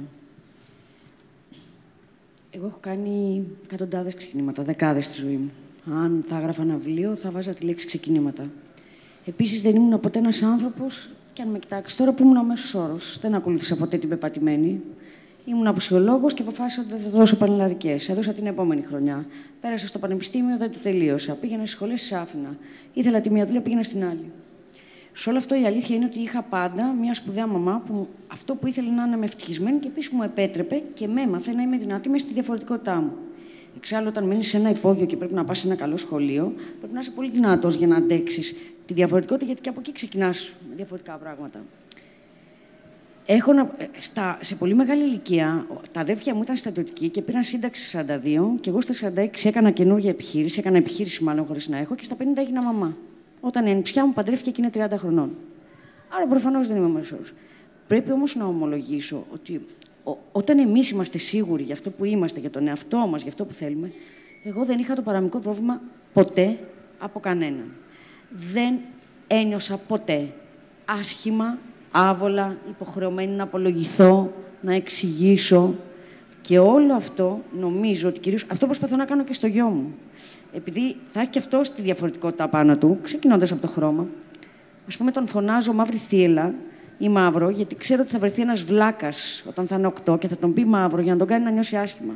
Όταν αυτό θα είναι μέσα στην οικογένεια και θα είναι αυτό που θα αστειευόμαστε, προφανώς μετά δεν θα μπορείς να τον ακουμπήσεις. Άρα τι θέλουν οι άνθρωποι? Αγάπη, λέω εγώ τώρα, και την ευκαιρία τους να αναπτυχθούν με τις δυσκολίες τους, με τα εύκολά τους, με τις διαφορετικότητές τους. Αυτό είναι που μας κάνει και ξεχωριστούς. Δηλαδή, αν κοιτάξουμε εδώ κάτω τους ανθρώπους, αυτό είναι το πολύ ενδιαφέρον. Ότι βλέπουμε 100 ανθρώπους που είναι διαφορετικοί μεταξύ τους. Εγώ λοιπόν αν ποτέ με ρώταγε κάποιος αν θα είχα να πω κάτι σε πολλούς ανθρώπους, θα ήταν να μην φοβόμαστε τα ξεκινήματα. Και όχι μόνο να μην τα φοβόμαστε. Είναι σπουδαία. Εγώ κάθε ξεκίνημα, ακόμη και αν μου βγήκε λάθος, είναι ένα από αυτά που με βοήθησε να είμαι εδώ. Και αυτή τη στιγμή νιώθω ευτυχισμένη, γεμάτη. Ευτυχισμένη επαγγελματικά, προσωπικά, οικογενειακά. Είμαι ένας ευτυχισμένος άνθρωπος. Λαμβάνοντας κάποια μηνύματα εδώ τώρα που μας στέλνουν όσοι μας παρακολουθούν, φαντάζομαι διαδικτυακά, ενδεχομένως και κάποιοι από όσους βρίσκεστε εδώ μαζί μας, και θέλω έτσι σιγά σιγά να ακούσουμε και τα δικά σας ερωτήματα ή τις δικές σας διατυπώσεις πάνω σε όλα όσα συζητάμε. Θα συμπτύξω 3 μηνύματα σε ένα. Στην Ελλάδα το θέμα είναι ότι φοβόμαστε την αποτυχία, το θεωρούμε ντροπή. Πώς μπορεί να αλλάξει αυτό για να μπορεί κάποιος να κάνει πιο εύκολα νέα ξεκινήματα. Επίσης, ένας φίλος ή μια φίλη σημειώνει αυτό το οποίο έθεσα και νωρίτερα στη συζήτηση, ότι μπορεί να μην υπάρχει για τον καθέναν το περιθώριο να κάνει νέο ξεκίνημα ή η πολυτέλεια. Και επίσης, αν μπορείς, Νάνση, έτσι επιγραμματικά, γιατί προφανώς δεν μπορεί ούτε να εξαντληθεί, ούτε να ανοίξουμε αυτό το κεφάλαιο. Είναι και ιδιαίτερο, είναι και ίσως το μεγαλύτερο. Δεν ξέρω τι θα μπορούσες να πεις σε όποιον ή σε όποια φίλη ρωτά για την διαχείριση ή τον τρόπο ξεκινήματος μετά από ένα διαζύγιο ή μετά από πένθος. Ωραία. Η πρώτη ερώτηση, θα μου θυμίσεις, σε παρακαλώ. Η πρώτη ερώτηση ήταν σχόλιο. Ναι, στην Ελλάδα είναι ντροπή η αποτυχία. Ναι. Αυτό ήθελα να το πω πριν, λοιπόν, για την αποτυχία, για το λάθος που λέγαμε. Υπάρχει ένας ωραίος ορισμός της αποτυχίας, που μέχρι τώρα ξέρουμε αποτυχία είναι να βάλεις ένα στόχο και να μην τον πετύχεις. Και το λέω κυρίως για εσάς, τους μικρότερους, και για εμάς, ότι υπάρχει ένας καλύτερος ορισμός που λέει αποτυχία είναι να βάλεις ένα στόχο, να μην τον πετύχεις και να μην μάθεις απολύτως τίποτα. Αν μάθεις, δεν είναι αποτυχία, είναι εμπειρία. Αυτός είναι ο ορισμός της εμπειρίας. Το ίδιο θέλω να πω για τα λάθη, για τα ξεκινάω και δεν τελειώνω. Για μένα αυτό είναι σαν να λες, θα πάω να πάρω μια καινούργια εμπειρία και πρέπει να την τελειώσω. Και δεν καταλαβαίνω τι σημαίνει αυτό. Η καινούργια εμπειρία είναι καινούργια εμπειρία, έτσι ερωτευόμαστε. Δεν υπάρχει αρχή και τέλος. Έτσι πάμε να κάνουμε τα μεγαλύτερα πράγματα στη ζωή μας, που είναι το να φέρουμε παιδιά στον κόσμο, που είναι το να πάμε εδώ εκεί. Και δεν υπάρχει εγγύηση, δεν υπάρχει τίποτα και λες, ξέρεις τι, το θέλω μέσα μου και όπου με πάει, και κάποιες φορές θα σε πάει καλά, κάποιες κακά. Το μόνο που θέλω να πω είναι να μάθεις για να μην είναι αποτυχία, να μάθεις για να είναι εμπειρία. Αυτό είναι το ένα. Τώρα, αν υπάρχει περιθώριο, με όλο το σεβασμό σε οτιδήποτε περνάει ο καθένας, που ξέρω ότι είναι πολύ σημαντικά και σοβαρά πράγματα για τον καθένα μας, είναι όσο μεγάλο όσο τα νιώθει, θα πω ότι αν κοιτάξετε τον εαυτό σας πραγματικά μέσα σας και ρωτήσεις Αυτό που σε σταματάει είναι πραγματικά ότι δεν υπάρχει περιθώριο ή πραγματικά κάτι που φοβάσαι. Νομίζω ότι η απάντηση είναι πάντα μέσα σου ότι είναι κάτι που φοβάσαι. Δεν θεωρώ ότι δεν υπάρχει περιθώριο, ακόμα και στα χειρότερα, ακόμα και στο υπόγειο, ακόμα και στο οπουδήποτε. Θεωρώ ότι υπάρχει ένα περιθώριο να μετακινηθείς εσύ ψυχικά σε ένα μέρος όπου τα πράγματα είναι λίγο πιο φωτεινά και αυτή είναι η αλλαγή, αυτό είναι το ξεκίνημα. Είπε ο Μάρης πριν το μικρά ξεκινήματα. Για μένα αυτό είναι το μικρό ξεκίνημα της κάθε μέρας που είναι το πιο σημαντικό ίσως που έχεις να κάνεις. Το μεγαλύτερο. Η δική σου εσωτερική μετακίνηση προς κάτι το οποίο συνάδει περισσότερο με αυτά που πιστεύεις, κάτι που λες, είμαι σε μια άσχημη δουλειά και περνάω χάλια, ρε παιδί μου, αλλά πώς να την αφήσω, έχω υποχρεώσεις και αυτό είναι σοβαρό, έχω υποχρεώσεις αυτή τη στιγμή, πρέπει να φάνε τα παιδιά μου, να κάνω ό,τι θέλω να κάνω. Πώς θα το κάνω? Υπάρχει, εξαρτάται πόσο το θέλεις και τι είσαι διατεθειμένος να πληρώσεις κάθε φορά, το τίμημα που θα πληρώσεις. Τα παιδιά πριν είπανε ότι υπάρχει ένα θέμα βιοπορισμού, αν αποφασίσεις να ζήσεις όπως πραγματικά σου λέει το μέσα σου, και αυτό έρχεσαι αντιμέτωπος με αυτό και θα το λύσεις. Δεν έχω... ή όχι. Πάντως, θα το λύσεις. Πάντως, το σίγουρο είναι ότι έρχεται μια στιγμή στη ζωή σου που λες αυτό που πραγματικά θέλω, υπάρχει αυτό το μικρό περιθώριο, υπάρχει στιγμή, δεν είναι πάντα τώρα, μπορεί να είναι αργότερα. Μπορεί να είναι 5 χρόνια μετά, αφού έχεις κάνει αυτό, μπορεί να είναι μετά τη μετακίνηση στο καινούριο σύστημα. Υπάρχουν πολλά. Τώρα για το τι κάνεις μετά από ένα διαζύγιο ή ένα θάνατο ή μια οποιαδήποτε απώλεια, γιατί και το διαζύγιο απώλεια είναι και το να χάσεις τη δουλειά σου απώλεια είναι και ο θάνατος απώλεια, απλά είναι πιο τελεσίδικη από όλες. Νομίζω ότι την απώλεια στη ζωή μας, δυστυχώς, δεν θα μπορέσουμε να την αποφύγουμε σε κανένα επίπεδο. Και όλοι μας έχουμε χάσει σχέσεις, ανθρώπους, πράγματα που αγαπούσαμε, όνειρα, ιδέες, δεν ξέρω εγώ τι. Οπότε, αν συμβαστούμε με το ότι η απώλεια θα υπάρχει στη ζωή μας, είναι μέρος του να υπάρχει και χώρος για κάτι άλλο, μέσα μας, όχι ότι φεύγει ένας άνθρωπος για να υπάρχει ένας άλλος, προς Θεού. Αλλά εμείς όμως πρέπει να βρούμε το χώρο αυτό να μας δώσει κάτι για να πάμε λίγο παρακάτω. Εάν θέλουμε. Μπορούμε, είναι δική μας επιλογή, μπορούμε να κάτσουμε εκεί πέρα και να κλαίμε πάνω από αυτό μέχρι να πεθάνουμε. Είναι μόνο μια δική μας επιλογή. Αλλά αυτό που θέλω να τονίσω είναι ότι έχουμε πάντα την επιλογή. Έχουμε πάντα την επιλογή να διαβάσουμε σε αυτό ό,τι θέλουμε. Χάθηκε ένας άνθρωπος οικείος από ένα πελάτη μου, έχασε το παιδί της, για την ακρίβεια. Έχασε το παιδί της και ήρθε και μου είπε, ξέρεις τι, δεν πίστευα ποτέ ότι θα θελήσω να υιοθετήσω, αλλά αυτή τη στιγμή, γιατί ήταν σε μεγάλη ηλικία, αυτή τη στιγμή θέλω τόσο πολύ να συνεχίσω αυτό το πράγμα που λέγεται μητρότητα, που θα υιοθετήσω. Ετών 60. Οπότε, δεν ξέρω πού τη βρήκε, δεν ξέρω αν θα έβρισκα τη δύναμη. Ειλικρινά. Έχω ένα παιδί μικρό και ξέρετε όλοι όσοι έχετε παιδιά τι είναι. Λέω, wow, ένα ξεκίνημα, τεράστιο ξεκίνημα. Πώς το ξαναξεκινάς? Ένα καινούριο, δηλαδή... Αλλά το βρήκε μέσα της. Ήταν αυτό που ήθελε περισσότερο από όλα στη ζωή της και συζητώντας μου είπε ότι ξέρεις τι, από τότε που είμαι μωρό, αυτό που ήθελα να γίνω είναι μαμά. Έπαιζα με τις κούκλες μου. Και συνέχισα να το κάνω μέχρι μεγάλη. Το επάγγελμά της είχε να κάνει με παιδιά. Τα πάντα, όλη τη ζωή ήταν γύρω από παιδιά. 60-60. Εγώ θα πάρω μωρό. Και δόξα ο Θεός. Δεν ξέρω αν θέλετε να κάνετε κάποιο ερώτημα προς τους καλεσμένους ή να ακούσουμε, ξαναλέω, και τις δικές σας απόψεις πάνω στα ξεκινήματα ή πάνω στους τρόπους, έτσι, και στις διαφορετικές περιπτώσεις που μέχρι τώρα έχουμε συζητήσει και μας έχουν παρουσιάσει οι καλεσμένοι μας. Έχει κανείς να μοιραστεί μαζί μας ένα ξεκίνημα? Ντρέπεστε ή δεν έχετε ξεκινήσει κανένα ξεκίνημα? Ή τα έχετε καταφέρει όλοι σε όλα τα ξεκινήματα και είμαστε εμείς εδώ? Να κάνω μια ερώτηση στα παιδιά. Ναι, αλλά θα ήθελα και ο κόσμος να κάνει. Να κάτι στα παιδιά. Θα κάνεις την ερώτηση στα παιδιά. Θέλω να παρακινήσω όλους εσάς όμως, πέρα από το διαδίκτυο, γιατί έχουν έρθει και άλλα ερωτήματα. Θέλω να μην ντρέπεστε και να σας ακούσουμε.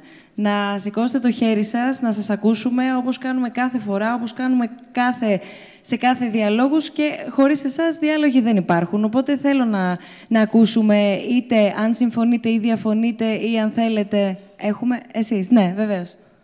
Και αμέσως μετά η Νάνση με την ερώτηση στα παιδιά και η επόμενη από εσάς. Γεια σας, καλησπέρα. Εγώ θα ήθελα να πω ότι δεν έχω ούτε ξεκίνημα, δεν ξεκινάει τίποτα για μένα, ούτε τελειώνει κάτι. Παρότι μπορεί να είναι πολύ διαφορετικά αυτά που κάνω. Δεν έχω νιώσει ποτέ ότι ξεκινάω κάτι και ότι τελειώνω. Αυτό. Εσείς όμως πώς το νιώθετε, δεν ξέρω. Και αν η Νάνση θέλει να κάνει κάποια παραπάνω ερώτηση, αλλά η δική μου απορία είναι. Τα παίρνω σερί, καταλάβατε. Τα παίρνω σερί και δεν κοιτάω, δεν βλέπω, ξεκίνησα κάτι. Δηλαδή είμαι λίγο πιο flat, ας πούμε. Μπορεί αυτό να είναι κάτι καταπληκτικό, αλλά δεν. Ναι, με ακούνε, ναι, ευχαριστώ. Αυτό λοιπόν. Νάνση, αυτό πώς εξηγείται? Δεν θα το έλεγα flat. Θα έλεγα κάποιος θα μπορούσε να το μεταφράσει ότι ο άνθρωπος βρίσκεται σε ροή. Είναι καλό πράγμα το flow αυτό. Είναι καλό. Νομίζω ότι όπως το βλέπει ο καθένας. Δεν ξέρω πώς εξηγείται. Εσείς περνάτε καλά με αυτό? Έχω συνηθίσει να ζω έτσι. Σας αρέσει όμως? Να μ' αρέσει... Δεν ξεκινάει κάτι. Να νιώθω χαρούμενος όταν πάω να κάνω κάτι, ναι, αλλά δεν τον βλέπω ότι ξεκίνησε και ότι τέλειωσε. Δεν το κοιτάω έτσι. Ωραία. Άρα τη χαρά. Αυτή την παίρνει. Ωραία, τελείωσε. Μια χαρά είμαστε. Ευχαριστώ. Έχω μια ερώτηση, Ανδρέα και Νάνση, δεν σε ξεχνώ, αλλά έχει έρθει μια ερώτηση που λέει ότι απευθύνεται σε εσάς, στις σταγόνες, όταν έχεις οικογένεια και αποφασίζεις ένα νέο ξεκίνημα, π.χ. πας στην Εύβοια, είναι σωστό να ζουν τα παιδιά σου τον τρόπο που αποφάσισες να ζεις εσύ?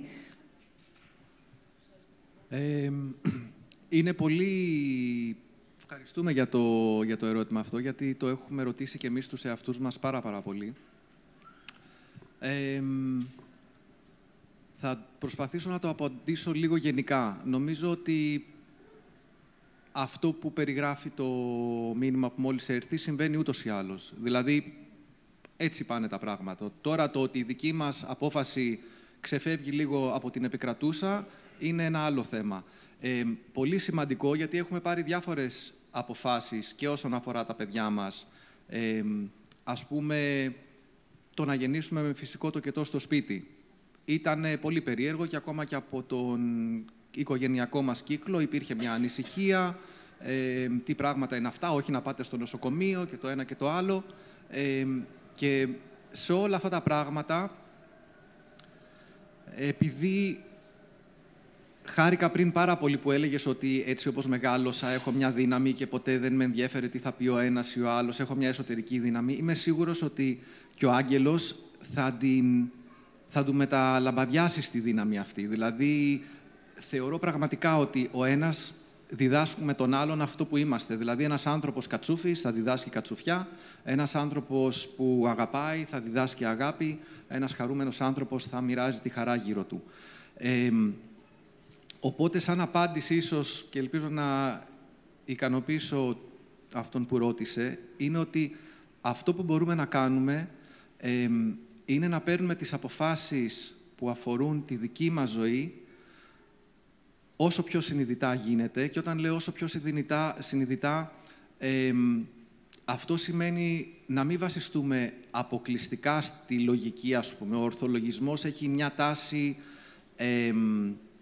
όταν είναι να πάρουμε μια απόφαση, ο ορθολογισμός, τουλάχιστον όπως έχει διαμορφωθεί, έχει μια τάση γενικά να πατάει λίγο φρένο και να λέει άστο καλύτερα έτσι ως έχει. Οπότε όταν θέλεις να δοκιμάσεις κάτι καινούριο, επειδή η καρδιά σου θέλει να δοκιμάσει κάτι καινούριο, ας την εμπιστευτούμε λίγο περισσότερο και ας τολμήσουμε να κάνουμε τα βήματα που νιώθουμε ότι θέλουμε να κάνουμε, γιατί και η ζωή η ίδια εμπεριέχει κάποιο ρίσκο. Δηλαδή, για μένα ζούμε σε μια κοινωνία που ασφαλιζόμαστε για τα πάντα, δηλαδή η εξασφάλιση παίζει τόσο μεγάλο ρόλο στη ζωή μας, που πλέον φοβόμαστε να ζήσουμε σχεδόν, έτσι. Ενώ αυτό που έχουμε ανάγκη, γιατί ο κάθε άνθρωπος, νομίζω, που κάποια στιγμή θα κάνει μια κίνηση που ξεφεύγει λίγο από την πεπατημένη, αυτή η ζωντάνια που νιώθεις μέσα σου, ακόμα και στα δύσκολα, η αδρεναλίνη του, τώρα τι γίνεται, βρίσκομαι σε μια κατάσταση πρωτόγνωρη, φοβάμαι λίγο, ανησυχώ, διατηρώ την ψυχραιμία μου, βλέπω τι γίνεται έξω, βλέπω τι γίνεται μέσα, κατανοώ και καταστρώνω, ας πούμε, διαμορφώνω τη στάση μου. Γιατί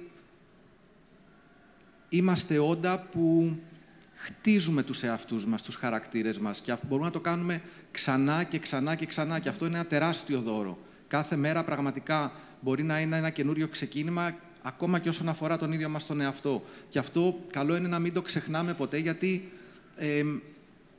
το ξεχνάμε πολύ συχνά.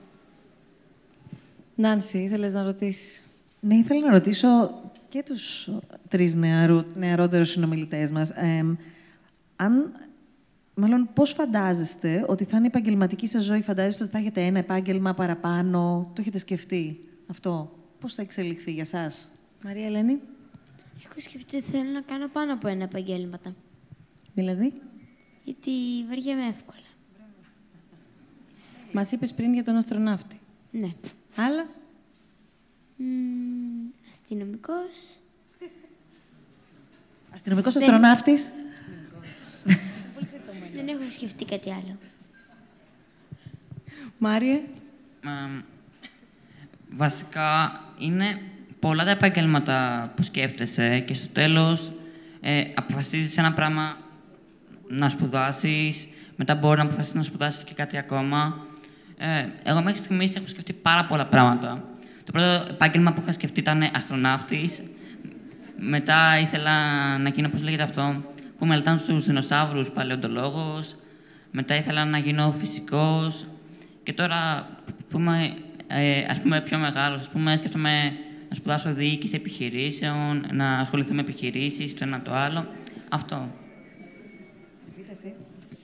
Εγώ, να σου πω την αλήθεια, πιστεύω ότι το μόνο για το οποίο μπορούμε να μιλήσουμε με τη σχετικότερη μεγάλη σιγουριά είναι η κλίση που έχουμε όσον αφορά το επάγγελμα. Είναι κάτι το οποίο πραγματικά δεν μπορούμε από τώρα να το προβλέψουμε και να το ορίσουμε, γιατί όσο να είναι τα πράγματα είναι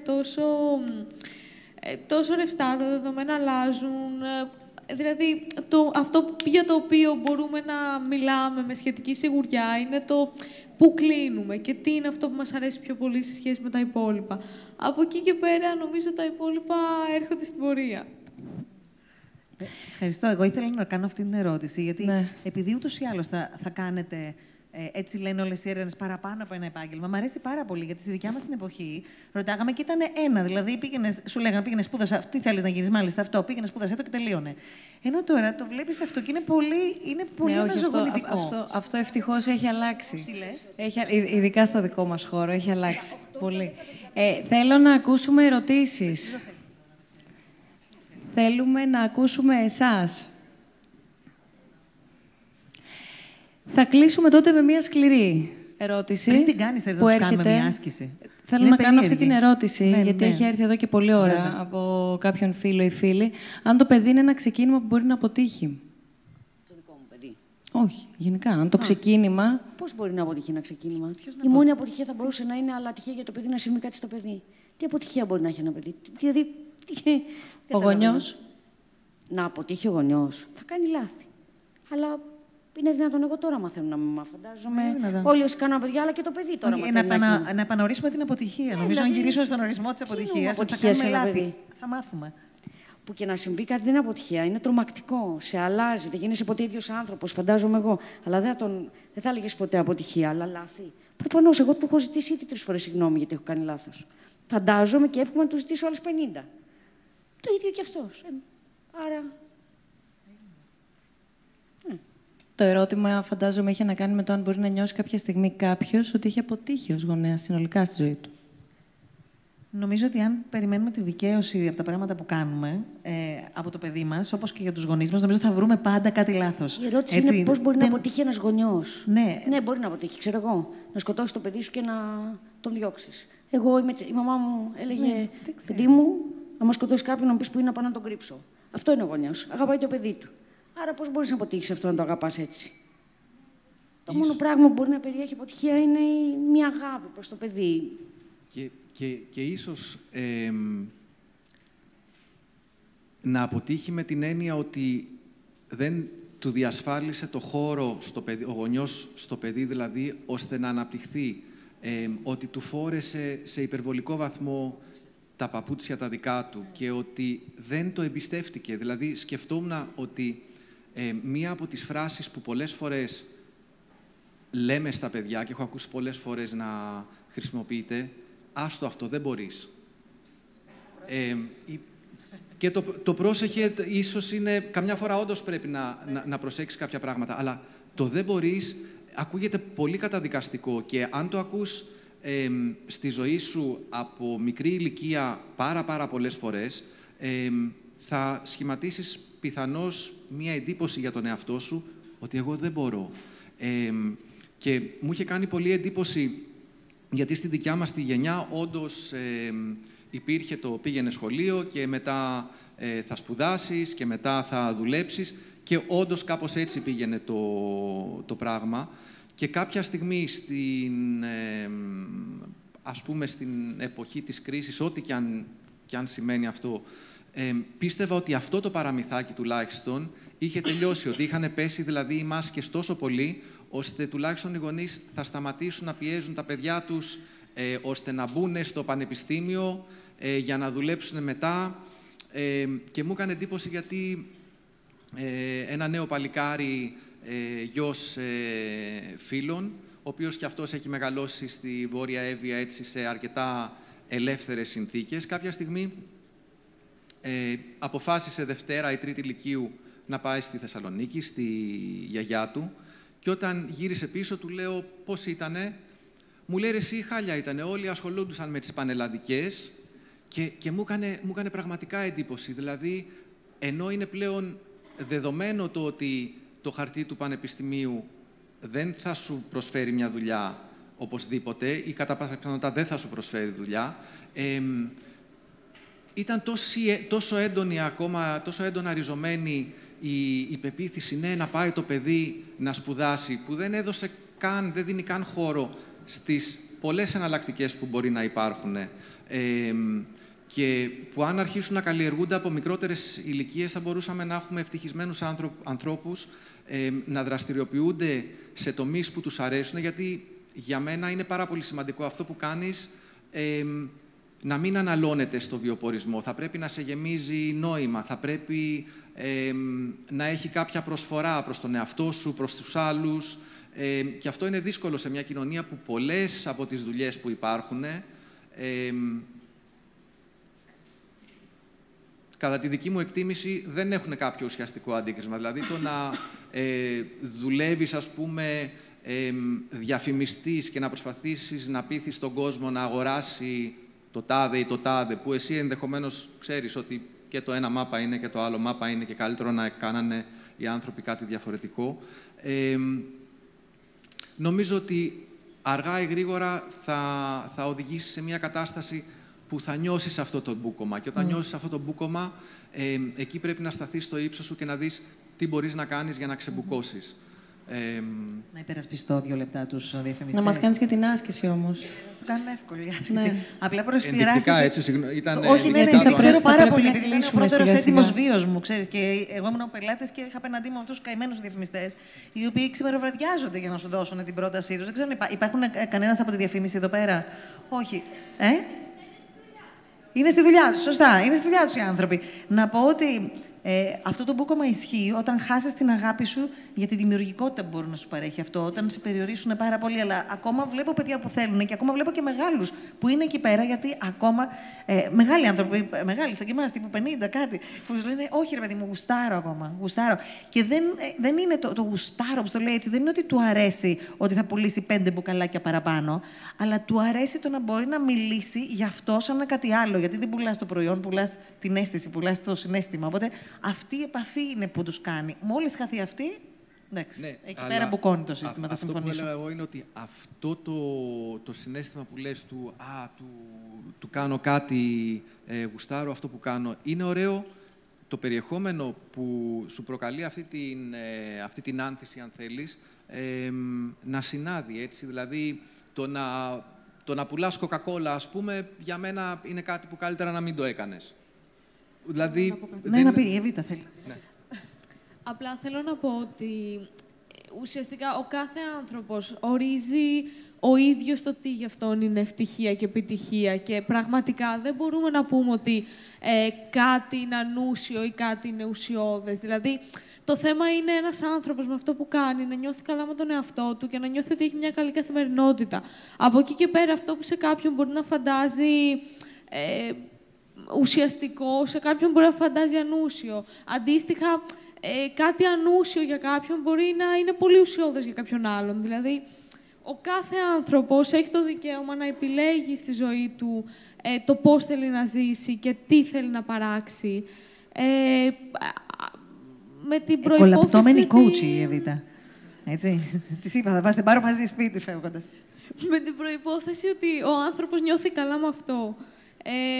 Δηλαδή, δεν μπορούμε να κρίνουμε κάποιον για το τι κάνει και τι δεν κάνει. Ο καθένας έχει το δικαίωμα να ζει με τον τρόπο που θέλει να ζει, αρκεί ο ίδιος να είναι ευτυχισμένος. Αυτό είναι η επιτυχία στην πραγματικότητα. Αυτό. Και ήθελα να πω και κάτι άλλο πάνω σε κάτι που είχατε πει πριν, όσον αφορά το πόσο σίγουροι μπορεί να είμαστε για κάποια αλλαγή που κάνουμε. Αυτό που πιστεύω είναι ότι πρώτα απ' όλα πρέπει να προσδιορίσουμε το τι είναι αυτό που θέλουμε να αλλάξουμε στη ζωή μας και πού θέλουμε να φτάσουμε. Όχι να πούμε ότι αυτή τη στιγμή στη ζωή μου δεν είμαι καλά, θέλω μια αλλαγή, απλά επειδή θέλω μια αλλαγή. Το θέμα είναι να πούμε ότι είναι κάτι συγκεκριμένο αυτό που δεν μας αρέσει, κάτι συγκεκριμένο αυτό που θέλουμε να αλλάξουμε. Οπότε και αυτή η αλλαγή θα έχει κάποιο συγκεκριμένο αντίκτυπο στο τέλος της ζωής μας. Γι' αυτό, δηλαδή, αυτός είναι για μένα ο τρόπος να πετύχει και μια αλλαγή. Να ξέρεις τι θέλεις. Είναι τρομακτικό, δεν είσαι 17. Είναι τρομακτικό, της έχω δώσει τουλάχιστον λεφτά να τα λέει αυτά. Δεν είναι δυνατόν, είσαι 17. Κάνε ό,τι θες. Η νέα γενιά είναι πολύ δυνατή. Δηλαδή, απίστευτο. Γιατί βλέπω πολλούς.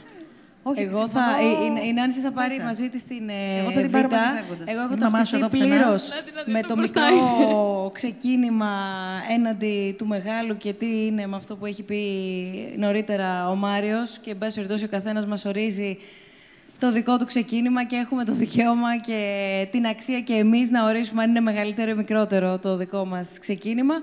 Και εσύ βεβαίως, Μαρία Ελένη, τον Νοέμβριο εδώ είπαμε διάλογοι αστρονομία. Το θυμάσαι? Ναι. Θα έρθεις. Σίγουρα. Το πρωί μπορείς να πας σχολείο όμως. Φυσικά. Μετά θα έρθεις. Και την προηγούμενη. Και την επόμενη. Μέρα. Και την επόμενη. Τη μόνη μέρα που μπορείς να λείψεις είναι την ημέρα που θα έρθεις να μιλήσεις. Αυτό το λύσαμε από σήμερα. Δεν θα λύσουμε πολύ. Ένα μικρόφωνο θέλω εδώ, παρακαλώ πολύ. Και να πω επί τη ευκαιρία, επειδή είναι Σεπτέμβριος και μιλάμε εδώ ολοκληρώνοντας τα ξεκινήματά μας, μόλις αρχίσανε. Θα πας αύριο σχολείο? Ναι. Θα πάρω τηλέφωνο τους γονείς να ρωτήσω. Το πιέζει το παιδί. Λοιπόν. Όχι, δεν ακολουθώ τέτοιες τακτικές. Μην ανησυχεί. Σαν μαμά θα κάνω το δικηγόρο. Το αναφέρει αυτό γιατί βρίσκεται μπροστά και αυτή σε ένα ακόμη μεγαλύτερο ξεκίνημα. Γιατί ενώ έχει ξεκινήσει από επαρχία, τώρα βρισκόμαστε μπροστά σε μια αλλαγή με αποτέλεσμα να είναι στην Αθήνα. Άρα ένα καινούριο σχολείο, καινούριο ξεκίνημα, καινούριους φίλους. Πάλι από την αρχή όλα έχει αυτό. Είναι ωραία. Δεν μας μίλησες γι' αυτό, Μαρία Ελένη? Ναι, έχω πρόσφατη μετακόμιση. Πώς είναι οι καινούργιοι φίλοι? Δεν έχω αρχίσει ακόμα. Είμαστε τώρα. Και σκεφτείτε ότι... Θα σας καθυστερήσω τώρα, ότι σκεφτείτε ότι εμείς ήμασταν στην Αθήνα. Λόγω των παιδιών ήταν πολύ μικρά, σκεφτήκαμε ότι το ιδανικό είναι η επαρχία. Παίρνουμε λοιπόν την απόφαση και φεύγουμε επαρχία. Όσο λοιπόν τα παιδιά ήταν μικρά, οφείλω να πω ότι ήταν ιδανικά τα πράγματα. Μεγαλώνοντας όμως τα παιδιά, είναι αυτά τώρα που θέσαν το ζήτημα σε εμάς και ήρθε το θέμα με αποτέλεσμα να φύγουμε και να είμαστε τώρα ξανά στη μεγάλη πόλη. Μάλιστα.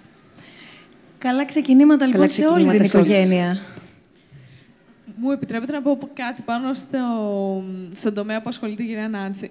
Ήθελα να πω ότι θεωρώ ότι είναι κάτι που είναι πραγματικά πάρα πολύ σημαντικό αυτό που κάνετε, το life coaching, γιατί είναι κάτι που αν μη τι άλλο χρειαζόμαστε. Σαν κοινωνία, σαν χώρα, σαν ό,τι θέλετε. Γιατί είναι πολλοί άνθρωποι οι οποίοι πραγματικά δυσκολεύονται πάρα πολύ να βρουν ένα προσανατολισμό. Και ακόμα και να έχουν... Θα συνεργαστούμε. 2 χρόνια υπομονή να κάνει Νάνση.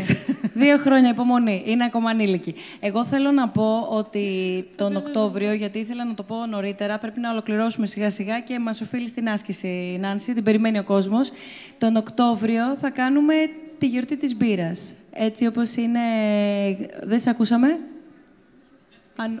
Νόμιζα ότι ήθελες να συμπληρώσεις. Ότι τον Οκτώβριο θα κάνουμε τη γιορτή της μπύρας. Έτσι βλέπετε και το γραφιστικό μας, το οποίο είναι έτοιμο. Όσοι ήθιστε, η γιορτή της μπύρας γίνεται κάθε χρόνο στο Μόναχο. Έτσι λοιπόν εμείς θα διοργανώσουμε το ελληνικό Oktoberfest. Γιατί όμως?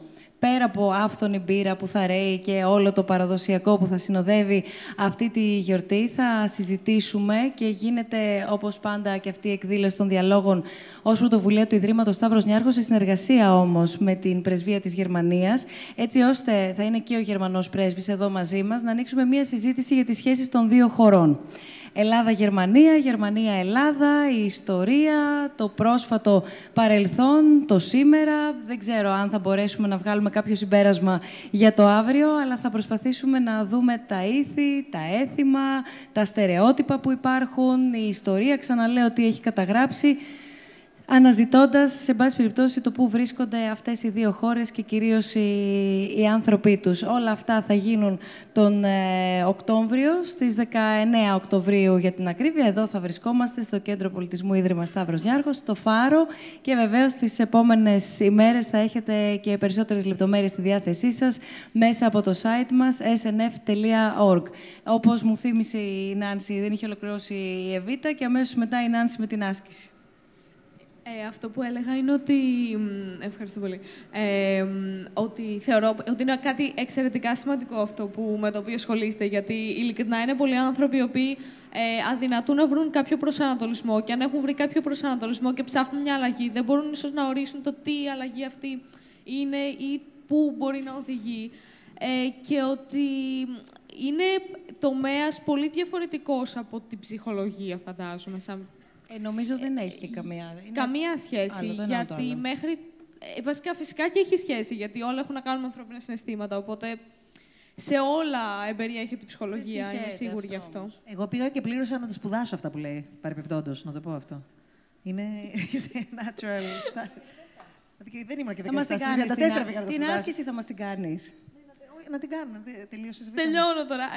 Αυτό που ήθελα να πω είναι ότι πολλοί άνθρωποι μπορεί να ψάχνουν ένα προσανατολισμό και μέχρι στιγμής δεν είναι πολύ γνωστό όλο αυτό που το life coaching και αυτά, αλλά είναι πάρα πολύ σημαντικό. Γιατί οι άνθρωποι γενικά γύρω από την ψυχολογία, ακόμα και αν ψάχνουν κάποια αλλαγή να κάνουν ή κάποιον να τους συμβουλέψει, έχει μια αρκετά αρνητική έννοια η ψυχολογία.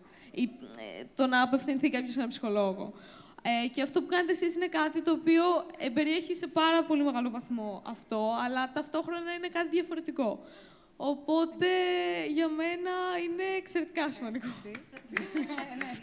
Εντάξει, την άσκηση μπορούμε. Ναι, θέλω, αν έχετε καλοσύνη, επειδή ήταν πολύ ντροπαλή, οπότε θέλω να βοηθήσω σε αυτό, θα ήθελα, αν έχετε καλοσύνη, να κλείσετε τα μάτια σας.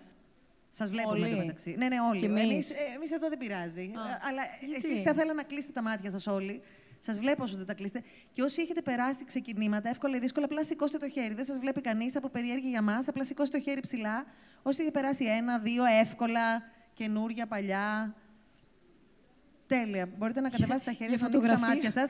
Και θα ήθελα να γυρίσετε, να δώσετε το χέρι σας τον από πίσω και να του πείτε μπράβο, γιατί σηκώσατε τα χέρια όλοι. Μπράβο. Καλή τύχη στο καινούριο στο καινούριο σου ξεκίνημα. Μπράβο. Μην τρέπεστε, γυρίστε στον από πίσω. Ένα μπράβο είναι, τσάμπα είναι. Τέλεια. Μπράβο. Μπράβο κι εσύ. Μπράβο κι εμείς, παιδιά. Μπράβο. Μπράβο, ναι, δόξα Θεός. Μπράβο, ναι, είναι ωραίο. Λοιπόν, σας ευχαριστούμε πάρα πολύ που ήσασταν και σήμερα εδώ μαζί μας. Όπως είπαμε, τα λέμε τον Οκτώβριο στους επόμενους 11ους διαλόγους σε ελληνικό Oktoberfest, 19 Οκτωβρίου, με άφθονη μπύρα, αλλά και πολλή συζήτηση για τους δύο λαούς. Σας ευχαριστούμε πολύ.